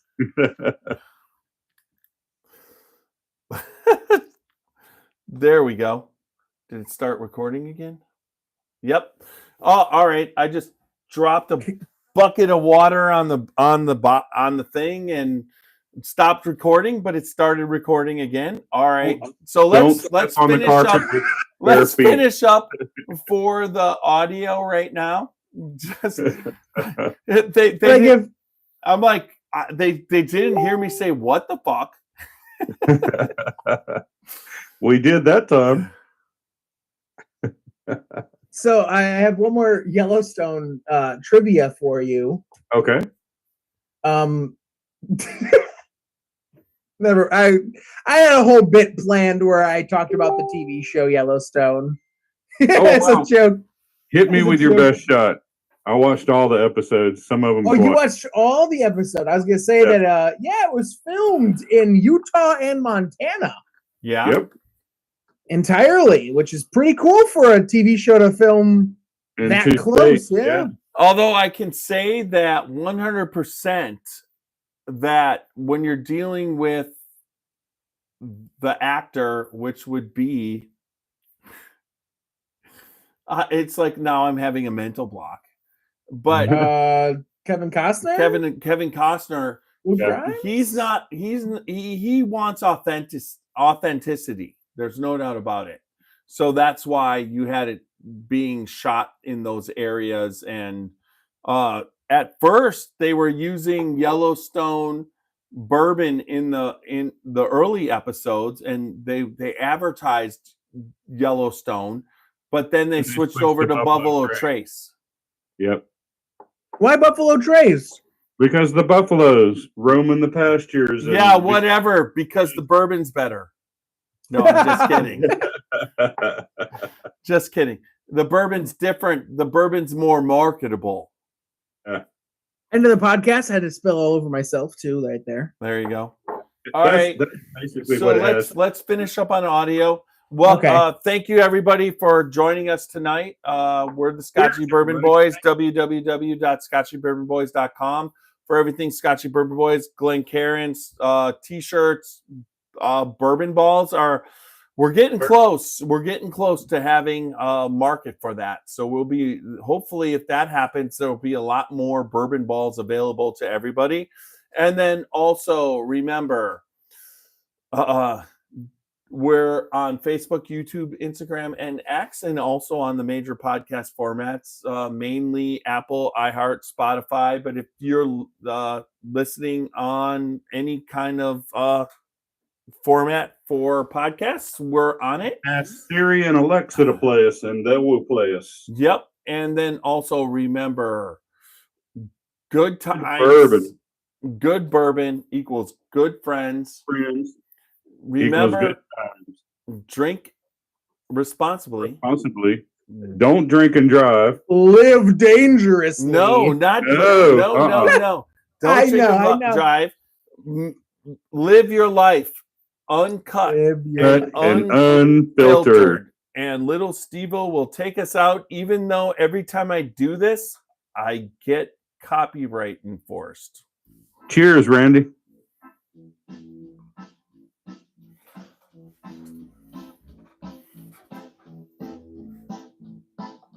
Oh, show me the way. Did you hear that? Come on, you can hear that, right? Show me the way to the next whiskey bar. Oh, don't ask why. Oh, don't ask why. For if we don't find the next whiskey bar, I tell you we must die. I tell you we must die. I tell you we must die. All right, there we go. We're off of audio. Did you guys hear it? Yeah, I heard it. You say live uncut, but I'm clearly a living proof that that's not what you practice. What are you talking about? Uncut and unfiltered. I'm cut. I'm pure. You're cut too. You might be cut. I'm not. Yes, you are. No, I'm not. Fuck Your that. parents are Jewish. Yes, you are. No, my parents are not Jewish. Sorry, just your mom. Yeah, and my dad's Catholic, so we You're got Catholic. cut. I don't want to hear this. No, I'm just blended. Look at Nash. Nash is covering his ears. I can't unhear what I just heard. Yeah. That's the problem. Yeah, he says live uncut, but behind closed doors, it's live cut, guys. That's what he's saying on the outside, but on the inside, he's saying live cut. Yeah. All I'm gonna say is this, Nash. Oh my gosh. There you go. That's uncut and unfiltered. That's how I live. You hate me. I love you. You wouldn't do that to me. You're just torturing me. You're torturing him. What? You have no Yes. whiskey thief? Why would you torture somebody that you love? Right? I think that's the only way he knows how to love, from years and years of experience. No.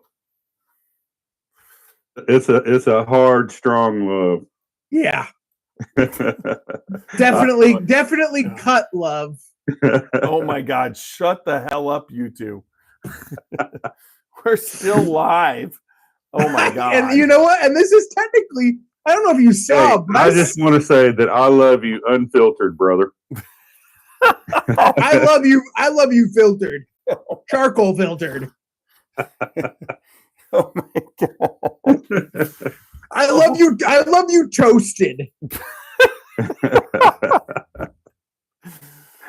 Oh my God. Have you ever seen him toasted? I have seen him toasted on occasion. Yeah. I'm getting toasted tonight. Look at that bottle. No, I've seen you toasted the other you see way. who it's signed by? Can you see that? Yes, but I can't. What's the name? Stephen Bean. No, it's Stephen. This one's signed by Stephen Fonte. Fonte. That's the brand ambassador. This one signed by Stephen Bean. Yeah. Did you catch me sneaking an entire pour during your open talk? of what?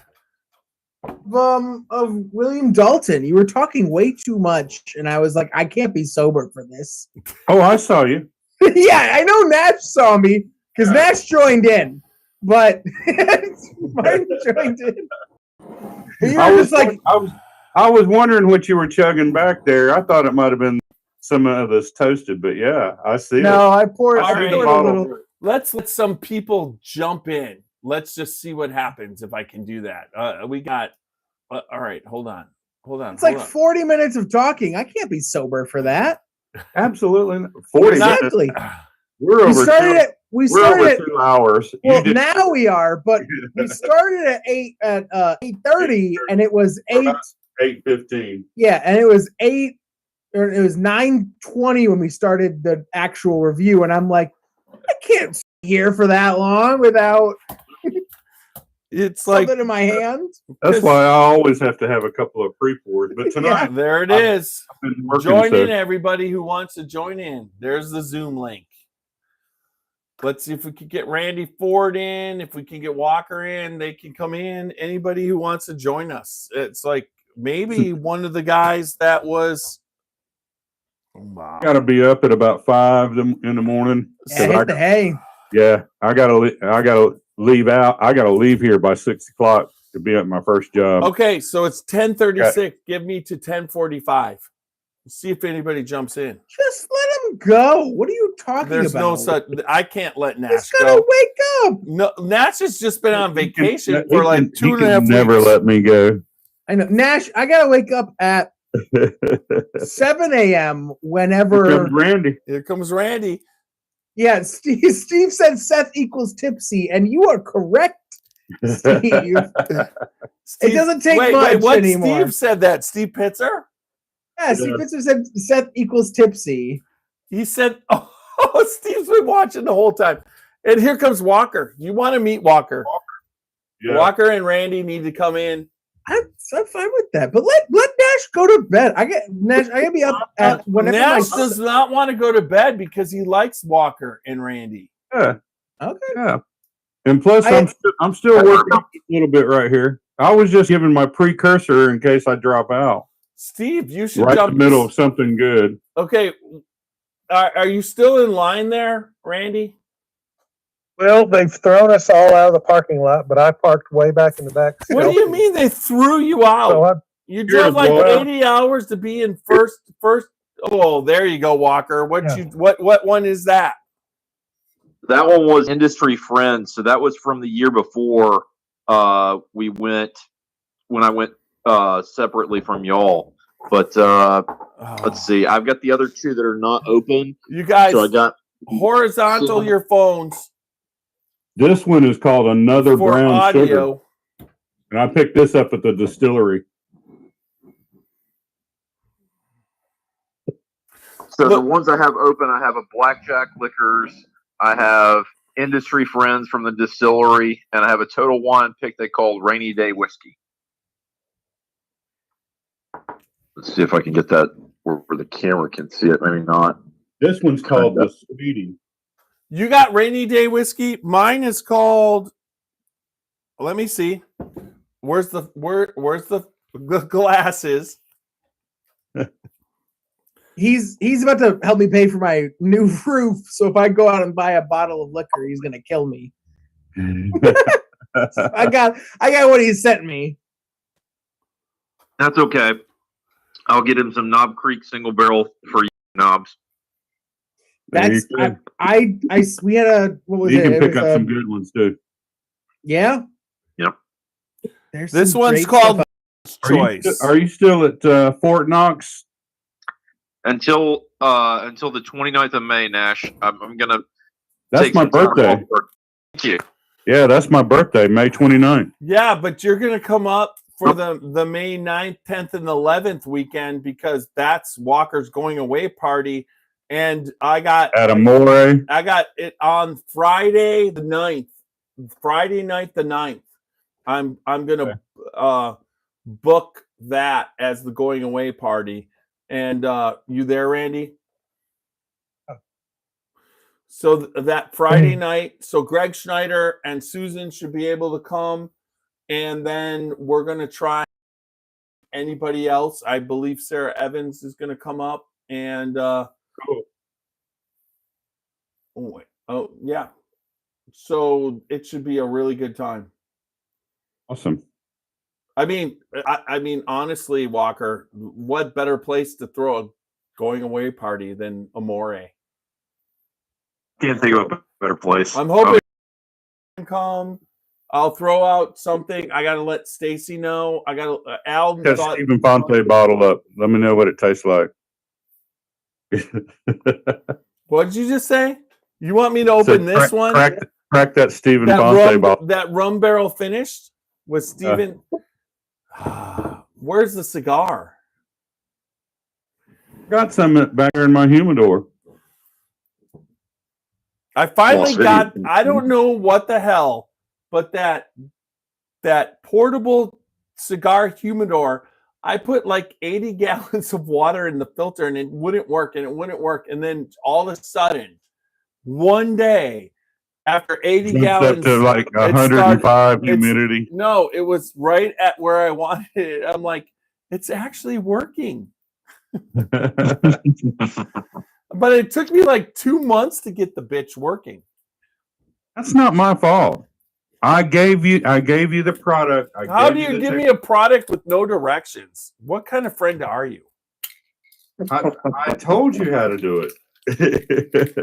Yeah, he's like put four drops and put it in. Let's see if Walker likes this.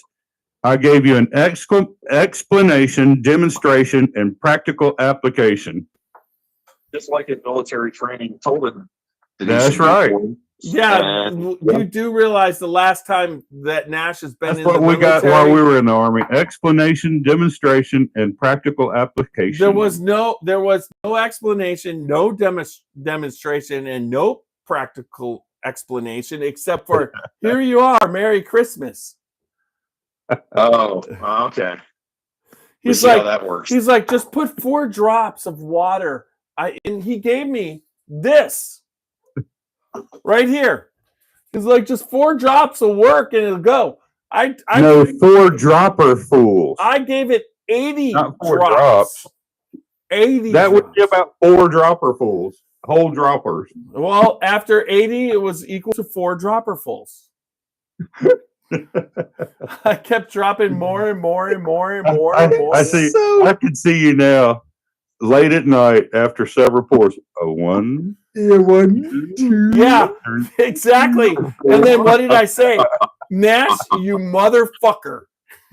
This isn't working. That's what it was after the 4. And that was like happening daily. Hey Randy, what's the drop for? It opens up the flavor. It opens up the flavor a little bit. No, I meant what the drop that you're at in line for. What is it? It's a Costco grand opening. Oh wow! And they're not going to have the best thing they're going to have is a birthday bourbon, probably. 2025. I doubt it. Probably 2024. I don't know. It'd be 2024. Okay. I just got another one of those. So hard pass on that. Today. Hard pass on the bourbon. What's the next level? That a Macallan something.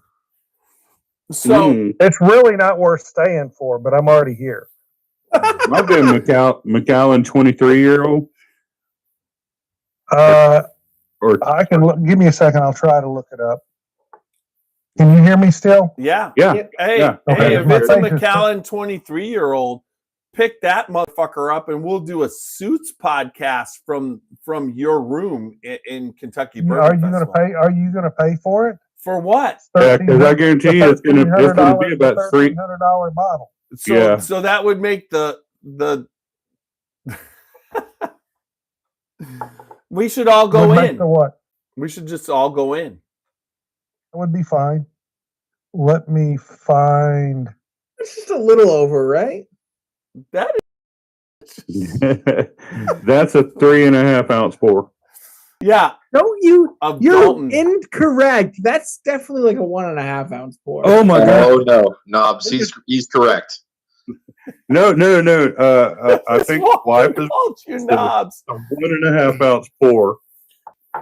It's a good night if I don't remember walking up the stairs. No, it's not. As long as you don't take a right turn in the basement.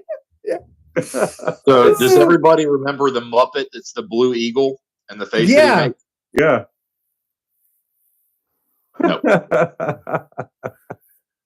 makes? That's him right there. And who are you making that face to, Walker? What Muppet? I'm making that face too. It's a good night if I don't remember walking upstairs. No, I think Yeah. I think you're making that face to Beaker. Beaker. Yes. That's your new will- name. It's not Knobs, it's Beaker. Oh man, I'm not sure we can. That's not one he should have to live with for very long. Yeah. I like Knobs. It's the jokes that come out of Knobs is too good to leave out of there. What Knobs supports opening your throat and sucking the air out of the neck. Tiny. Yeah. Ross Cornelson just said, just buy Kirkland bourbon. Oh no. Do Chestnut Farms. Don't do Kirkland.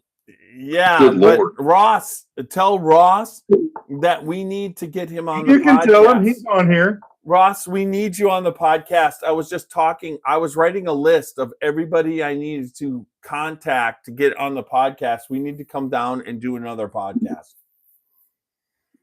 Oh, yeah, that would be great. Yeah. So I'm making it effort to be I was just thinking it has been too long since we've been in there with Ross. Yeah, it'll be like 2 years at Kentucky Bourbon Festival, and I don't want it to be 2 years. That's just crazy how time flies. Where's the next time you're gonna come up and see your grandson? Wait, We're talking bourbon tour scheduling here. Don't interrupt there. Don't interrupt there, Knobs. I know. Sometimes you gotta bring down the hammer. there's some places that's up to your mother, and it's I will fully happen say, soon. regardless of what Roxy's schedule is, Ross says You where his are office inviting is. me up there by myself. Do you realize what would happen? I am inviting you up here by yourself because basically what's going to happen is I'm going to take the weekend off of work, and me, you, and Kane are going to distilleries. Look at that. He's pulling out Knob Creek. These are open ones. Ooh, So which one do you want to send Knobs? my God. He likes Knob Creek. Good one. Knobs likes I So, gave him tell him. Can I tell the story Yep. of the first of the Knobs? So I was 21 during COVID. And so Tiny sent me a Knob Creek for my birthday, my 21st birthday. Was it 21st? It was 21st, right? Yeah. I was like, Actually, I gave debating it. I sent it to you before you were 20. I think it was my 20th birthday? It was 2020. It was before you were 20. You were 2021 and 2020. But I sent it before so you could open it on your birthday because of COVID. Yep, COVID. Yep. So No, I did. But it was but it was dumped out on. It was dumped on your. It coincided with your actual birthday. 1999. It was barreled in 1999. Bottled. I still have the bottle, by the way. I have that bottle. I kept that bottle. Okay, so go read it. What it says. It's up the stairs, and I'm only doing that once tonight. So so if I go that Next I time, ain't coming back down. bring the bottle on because I'll bring the bottle on. it coincided with his birthday and everything. There's a little bit left. Oh, Like the tiniest drop left. So so during the COVID pandemic, I was living in Kent. I was going to Kent State University and living off campus, but pretty close. And during that, I was buying Not Your Father's root beers. And pretty much every night, I do a Not Your Father's root beer float with ice cream and a shot of the Knob Creek on top of a pour, basically. Oh my God. And it was just such a wild time. And for the longest time, I couldn't drink Knob Creek because it brought me back to that like COVID isolation. Oh, which was crazy, I know. Yeah. But I've got over that. I've really come to really appreciate at least Knob Creek 9, what I get from the store. And I work at a restaurant that allows you to take a drink home. So I usually take home like a double of Knob Creek 9. Here you go, So Nash. See this? This is the rum barrel finish. I haven't had it. It's signed by Stephen Fonte, and it's going in my glass. That's good stuff. But that right into there. There it is. Knob Creek.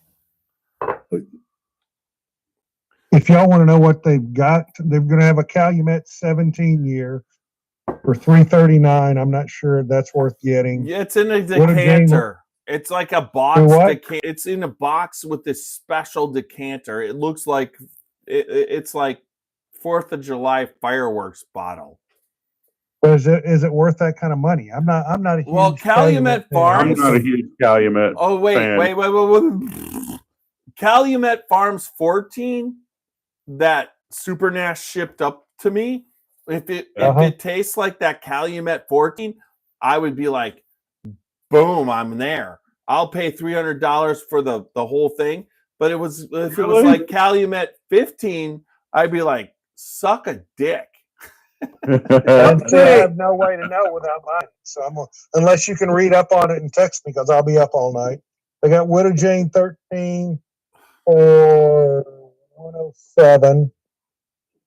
The Lucky 13. They got Old Forester Barrel Proof for 69. Heaven Hill for 42. 1792 Full Proof for 39. Four Roses Private Barrel for 69. Buy the 1792 Full Proof. I've got 10 of them. I don't need another one. The newest one? And they're all mine are all store picks. Yep. Wow, that's not. Ross says that Calumet is Barton juice. Really? Also, update. My wife sent me the picture of the bottle. You know, amen to wives out there. She's still watching. You don't have to go and it's just so you all know, I think out of all, just like my son picked out of all my kids. The competition is not. She not high. She basically is my favorite daughter, and or kid of all. It's not a hard competition. But she is like she's like a football and a baseball fan, and we can talk straight up, and there's like things in common, and it's just like Seth went out and married like my favorite kid. It's great. I'm sorry. It was my wife and I went to the Georgia Southern University of Florida game Tuesday night, and I came back for your podcast. I didn't watch the end of the game, but they pulled the mercy rule. It was 12-1, and they shut it down. Oh wow! So I'm glad I didn't stay. But so in other words, I saved you. Well, I was going to come over here for this, and then I would have that all my being here early was for zero. So yeah, I guess they are going to have some. They got some Crown Royal. Not interested. Wait, do they have Crown Royal single barrels? Hey guys, I'm going to have to cut out. All right, Super Nash. See you, Nash. All right, thanks for cheers, saying everybody. No, it's a 1.75 liter, so no. Okay. They've So what's got, the price? Is it Canadian influenced? Crown Royal Canadian whiskey, it says. Yeah, but at the same time, has the price gone up? What's the price? It's $40.49. So I'm going to go with no. Yeah, For it's like 1.7 where liter. I'm going to ask you a question.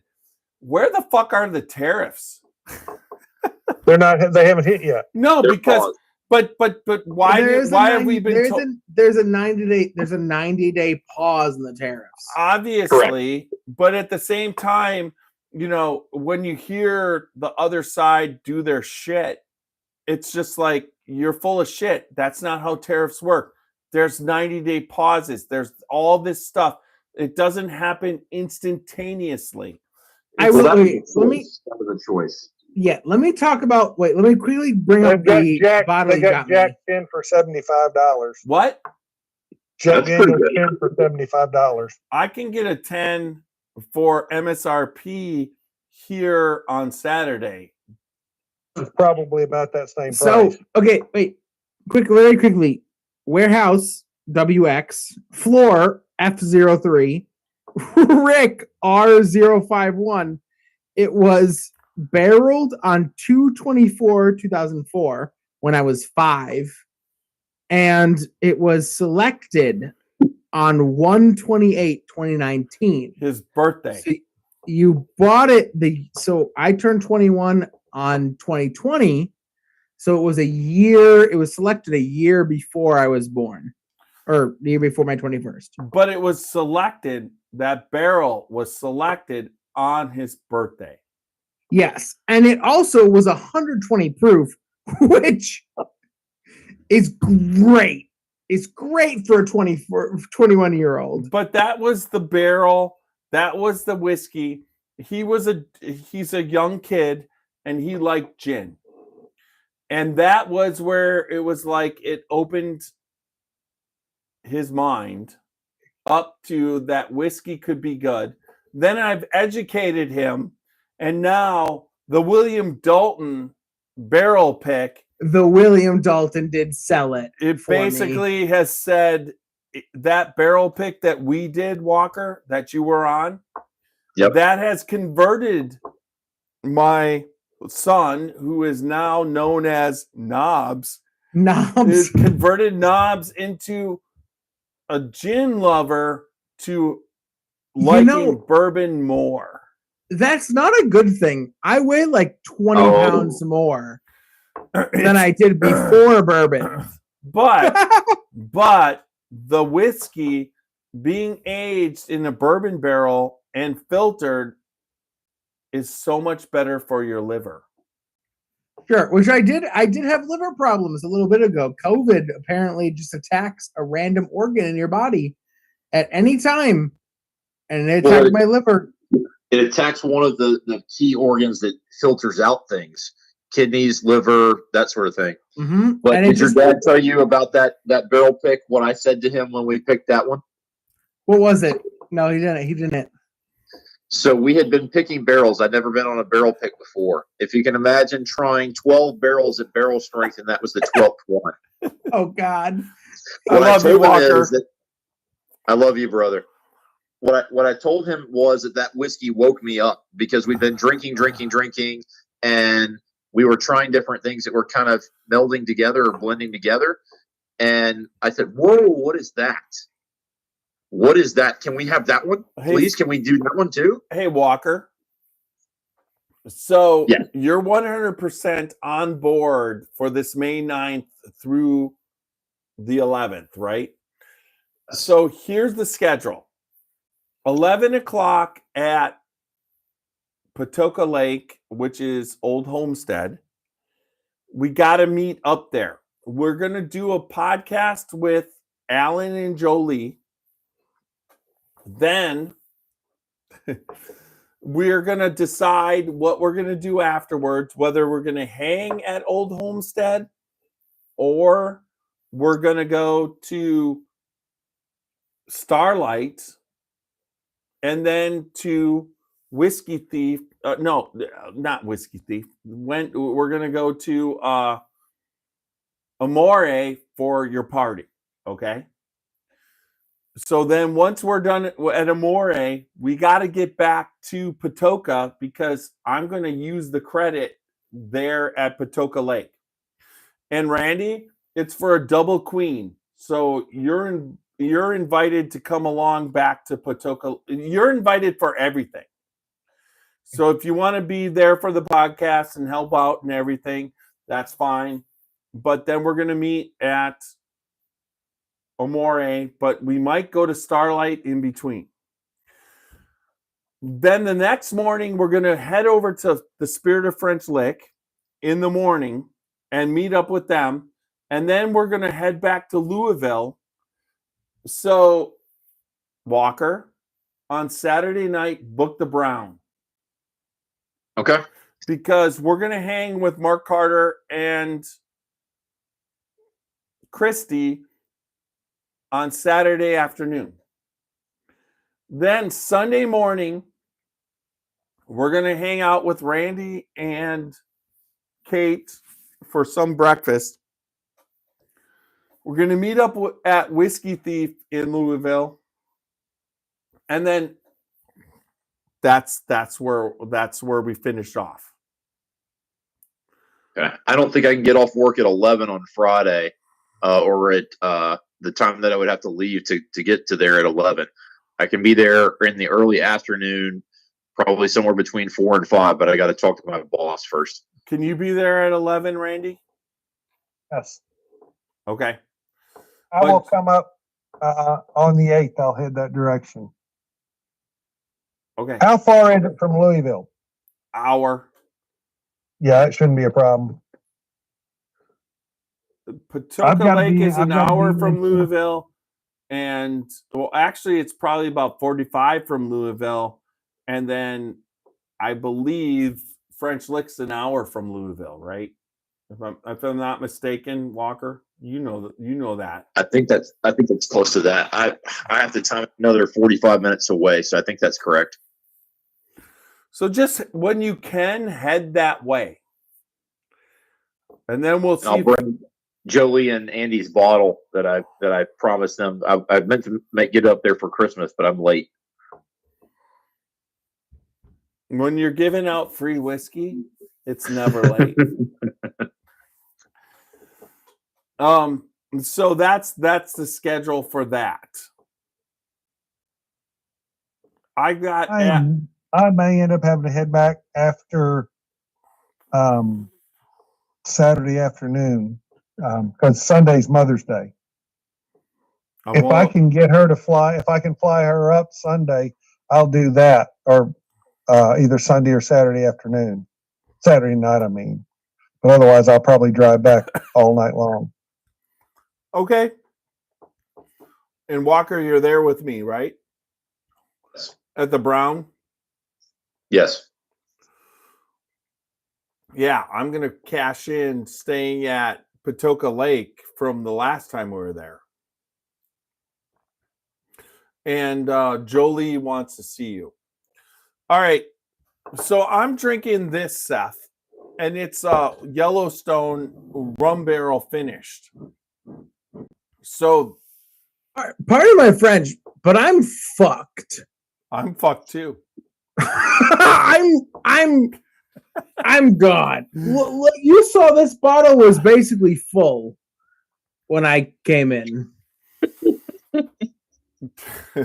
Like, do you want me to keep this in a bottle, or is it fine if I toss it? You can toss it. It's wait. Keep it. It's already tossed. Tomorrow. Go in and get it tomorrow. And when I come up and see you, that's a good sample bottle. I did ruin the cork, but you could probably find another cork. Anybody can find a cork. Okay, I'm like pretty much at my limit, Dad. Like, don't be drinking like, anymore. So you enjoyed the first time, Knobs? Knobs enjoyed his first time. Do you have to sign off? Is this what you're saying? This is what I'm saying. Is I'm probably gonna go make some like French fries and no. Make Make air popper popcorn. Popcorn. I have a son sleeping upstairs. I'm not making popcorn. Does he wake up for popcorn? I don't know, but am I gonna find out right now? Definitely not. Oh, Seth, it was nice meeting you. It was nice meeting you too. I'll be back on in a month? so next month you'll be back on, but this is Randy. Randy is going to be doing once a month or once every 2 months or once a month.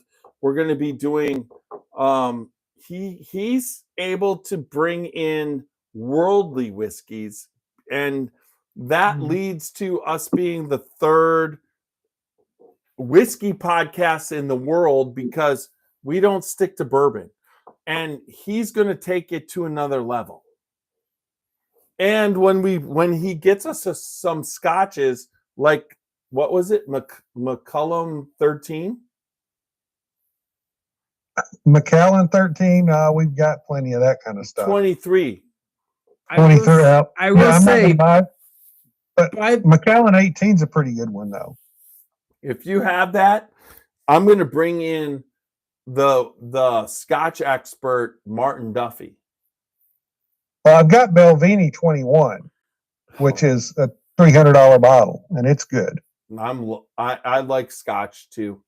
So what do you got? What are you saying, Knobs? I was just saying by the next, not the next spot, maybe the next podcast, you may need to send another bottle of dogs. Maybe I have to come up and bring it to you. Yeah, I would love that. Come up any weekend. So you're just saying if mom's not, so do you know what would happen to me if I went up and saw you and the grandbaby without mom? Yeah, without her. You go to Kentucky all the time without mom. She's not jealous of that shit. If I do Kane, she's cutting my nuts off, and they're cut off already. I'll make sure Kane sees 0% of you. That's not the point. No, it's not. I can't. I know. I wish I could. I know. I wish you could too, because mom was always like, we'd come up, but I'm busy. I'm like, well, send fucking dad. Because I have a basement to clean that is not going to clean itself. No. There's no cleaning shit. No, I'll clean. You watch him.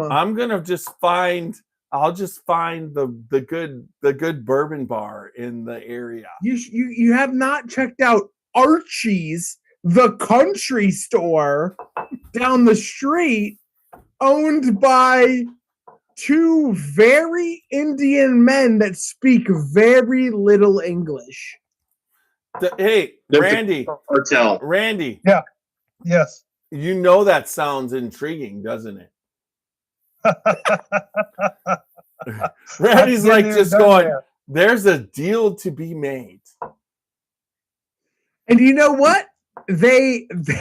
I'll be very frank with you. They had the last year, the cops uncovered a whole ring of men in their 60s and 70s who were groping women in the store. So no one goes to it anymore. So what I'm hearing you say is there was a grooming gang in that town. Yeah, of like 60 to 70-year-old men, like in walkers, who thought they would get by just grabbing random women who come into the store. Why did you tie Walker into the whole thing? No. Who are using walkers? Not anything to do with I am halfway between 60 and 70, and I don't use a walker, thank you. Exactly. But I also don't grope women. Except Walker doesn't grope women, but he uses a walker. But not anymore. I got warned. I am out of boot for the record. That's a high five, Walker. My neighbors warned me not to let my wife go there alone.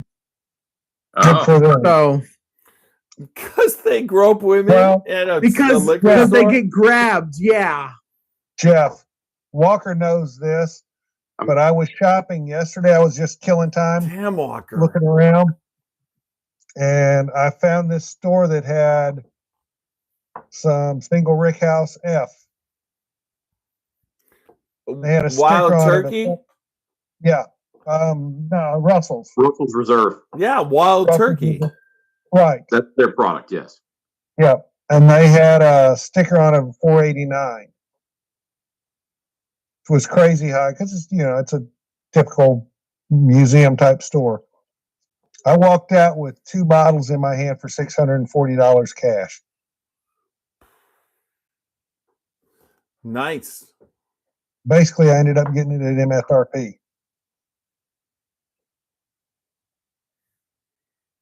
I was $2 over MSRP because MSRP is $2.99. Okay, Randy. And our tax was $0.25. Yep. Randy. Yep. You have to take me hunting with you one time, and we got to make a video because, I mean, when the president of Kentucky Bourbon Festival was like, "Do you know Randy Ford? Is he a Scotchy bourbon boy?" I'm like, "Yeah." He's like, he's kind of like whatever, because he's like, he's asking for this, this, and this. I'm like, because Randy, I said straight up, I said, Randy, you should, your names are the same. But I said, Randy thinks that all bourbon is negotiable. And knowing that aspect that because you've done it a million times, it is negotiable, and you apply it to everything because all of life is negotiable. Correct, Randy? Except for when it comes to my wife. Exactly. Because women are not negotiable. Okay, I have to leave. Dad, I love you. I love you You're too. my father. All right. I did shave, shower, and condition my hair. Your hair looked spectacular. Thank you. It really should have. If it didn't, I'd be very Did upset. you notice that I shaved and dyed my beard? Yeah, I did know. Your beard would be so white that it would affect the camera quality if not. So last time, if you look at me all. Wait, but I have to leave. Okay, Is that okay? But real quick, Seth. So last time I took so there's 3 levels of dyeing the beard. There's brown, dark brown, dark light black, which I want to dye it, okay? But the wife doesn't like it like the light black. She likes the dark brown. But if I leave the dark brown on an extra 2 minutes, it gets into the light black. So that's there. But then there's the light brown that I use for my eyebrows. You're talking way too long for me being here. But last time, for whatever reason, I don't know what I did, but I dyed my beard from regular brown, not black, not the light black, to light brown because I used the wrong shit. So it looked kind of like blonde. So tonight I was like, I used all the light brown that I used for my eyebrows, so I can't do that. And so I dyed it the normal brown and left it on a little bit longer so it would be the dark or the light black. But she's all of a sudden out of nowhere, I'm like, there was only one of those. All of a sudden out of nowhere, she's like, she produces the light brown so I could dye my eyebrows. I'm like, what did you do? You bought 2 and didn't tell me about the other one? It's just like, hell yeah. So tonight I have eyebrows and a beard. All right. Well. Yep. Sign off. Sayonara. Knobs is signing. Knobs. That's the funniest fucking thing I've ever done. What? So for the record, you opened him to the grooming conversation. Remember that if you're trying to say goodbye next time. I will. Love you, son. All right, love you too, See ya, Dad. Seth. All right. See you guys later. I hope All we right. get good picks in the future. All right. Bye. All right. See you Bye-bye. next Bye. month. Johnny, just for your information, Yeah. we use the Nor, which is the dark just for men, the stuff that you shampoo in. And after about the 5th time of using it, I went into anaphylactic shock, ended up in the hospital overnight, ended up with a class action lawsuit against them. And it's just not worth it. So just so you know, there's something in the black that a lot of people are allergic to. I've Causes used the anaphylactic. light black, which is 55. I've used the 45 dark brown. But my wife, I've always gone for the black, okay? I want, it's just like, nobody can see the color of my hair. And the color of my hair would probably be the 35. But she buys me the 25 for my eyebrows. And last time I dyed my beard, it was 25. So I looked like, that's why it was a lot lighter. But I was so glad to get back to this. What do you think of that, Randy? What I can see, it looks fine. I'm trying to not move because the cop just drove by, and I want to make sure that he's not seeing me. Because they threw everybody out of the parking lot, and I stayed because I was way back behind. Why did they a throw you trailer. out of the parking lot? Threw everybody out of the parking lot until 6 a.m. So if he pulls in, I'm shutting you off and telling him I fell asleep, because I did for a minute. Uh-huh. And then And I'll it's probably just go me and and do it you, again. Walker. All right. Well, I'm here for now. Did John get on at all tonight? John Ray? I didn't see him. Yeah. I didn't see him. Yeah, I didn't know. I didn't get on until late because I was dealing with all this stuff. I've been here for 2 days, and some guy they told us to leave, so we left, and we came back an hour later, and there was 3 or 4 guys up there. Well, there was about 6 of them, 4 to 6 of them up there, and they're like, "Well, you weren't here, so you lost your spot." I'm like, "Dude, we've been here 2 days." Yeah, I'm not losing my spot. Fuck off. Well, that's pretty much, I said, listen, the cops are going to come throw us out anyway at 9 o'clock, and I'm going to share the book where I've been keeping people's names. Somebody said, that book's not valid. He wasn't here when we showed up to write it in. But I showed it to the cop. Another guy showed a video where we took a video showing that we were the only ones there at 7 o'clock when Hector asked us to leave. Otherwise, we would have still been there. He knows the name of the guy who asked them to leave. Yep. Who knows the name of him? You, Hector. I do. You do. I know the name of the guy that asked us to leave. I know the name of the store manager. I know the name of the assistant manager from Alabama who's here helping out. I know the name of the district liquor guy who'll be here tomorrow, of course. What's my next pour? I have one left. I had birthday bourbon today You always because somebody opened it up. 2025? Do what? 2024 birthday bourbon? I get probably he just opened it up. I'm assuming Yeah, it was. did you like it? It's all right. It's not great. It's not. It's all right. Exactly. Right, Walker? Exactly. And I felt embarrassed saying that, but we agree on that. So I need I bought Walker. Can you leave me a presidential? I've got 1/2.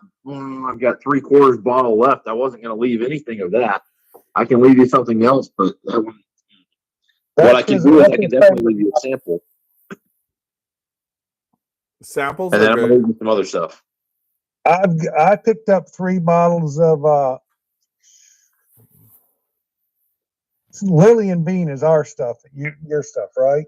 Lily and Sinclair. Okay. Well, is there a Lily and Bean or something like that? No, It's just There's Sinclair. 3 little squatty bottles that are wild turkey juice. That's only that's Bond and Lilliard.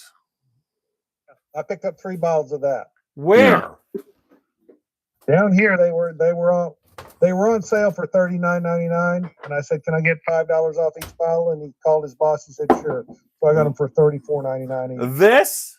You can't see that far, but I'm sure it is. Bond and Lillard. It's the one you got me, Randy. Yeah. Okay. There's 2 of them. There's the Bond and Lillard, and there's something else. How much did What's they? that? How much did they charge you for that? They were asking 40, and I got them for 35. If you give me 2 of those, I'll send you a Lily and Sinclair. I've only got 3, and somebody asked me for 1, but I can probably still work that out. Yeah, but a Lily and Sinclair is 86, and you send me 2 of them, and you're right there. I paid $60 for my other 2 that I have at the house. Of what? Of that. Yeah, but what did you pay for those 2? I don't want the ones you have at the house because that's last year's. I got last year's. I want this year's. Would it say 24 or 25 on it? This one's probably 21. Well, give me a second. So, Tiny, the distribution on these when you go to an opening probably means that it's last year's at the latest. I love this. Do you have the other one? The other one's even more fantastic. This is batch 2. So good. Here it is. What is the other one called? The one I don't have. There's 3 of them. The other one is this one. What's it called? William Sappho. I've got a couple of WB Saffles. Oh. So thanks to Randy, I have a batch 2. The Saffle or the Lillard? I got the 2. I got the 2 there too. It says 2. Yeah. That's the one that I've got. And what do you got? I've got 3 2s. You just picked up 3 2s? I picked up 3 2s here for 35, and I've got 2 or 3 2s that I paid 60 for. Seriously, Randy. What? Walker, what the fuck? How does he get that shit that cheap? That's like 80 bucks. Deal. Secondary, it's like a 125. Oh, no way. Did you miss the part where he knows every person who works at the store that's relevant? Well, I walked into this store. I never met anybody here. Okay, fair enough. Well, it's just so you know, Randy, I've met you, and there's never a time where you don't adapt to what you need to adapt to. I'm serious, you get it. You are a master of this. You're a master. Where did you learn it? Where did you learn your craft? Look at what's in front of me. Like, that's really kind of cool right now, right? I like that. But I need to learn from you, because when Randy called me up and asked if you were a Scotchy bourbon boy, I was like, oh, Randy's doing Randy with Randy. And it had nothing to do with Randy. It had to do with Megan. You didn't realize you're dealing, but the old age aspect of everything is you cannot receive unless you ask. So you're asking. There's no doubt about it. Now, when I told Randy, I said, Randy, this isn't a negative thing. You're dealing with somebody who's dealt in bourbon many times, where everything in bourbon is negotiable. And if you don't ask, you can never receive. And you understand that 100%. I said, Tell them what you want. But it's not a negative because that's how it works. And my feelings wouldn't be hurt no matter what they said. What? No, it wouldn't. I said, You and my feelings ask if wouldn't be they hurt. say no, they say no. But if you get something, Exactly. but there's never a time where you go like, well, I want to pay 35, and they're like, okay. There's times where they say okay, and there's like, no way, motherfucker. There's all those times. It's how it works. People who understand negotiation. So you can't, you 100%, Randy, are a Republican, right? Even though where you're going to work will probably be a ton of liberal people, but you understand what Trump does, right? Yep. Are we off the air? Nope, not yet. Do you want to go off the air? I want to go off of Facebook. We're going off of Facebook and YouTube in a sec. All right, everybody on Facebook, good night. We're off of Facebook, and we're going to go off of YouTube. Let's see what we got.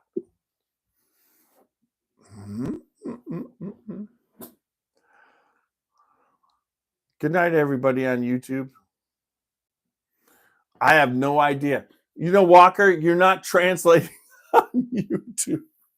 I told you I can't translate, Tony, because I can't copy and paste. If I could copy and paste to Google Translate, I could translate. All right, here we are.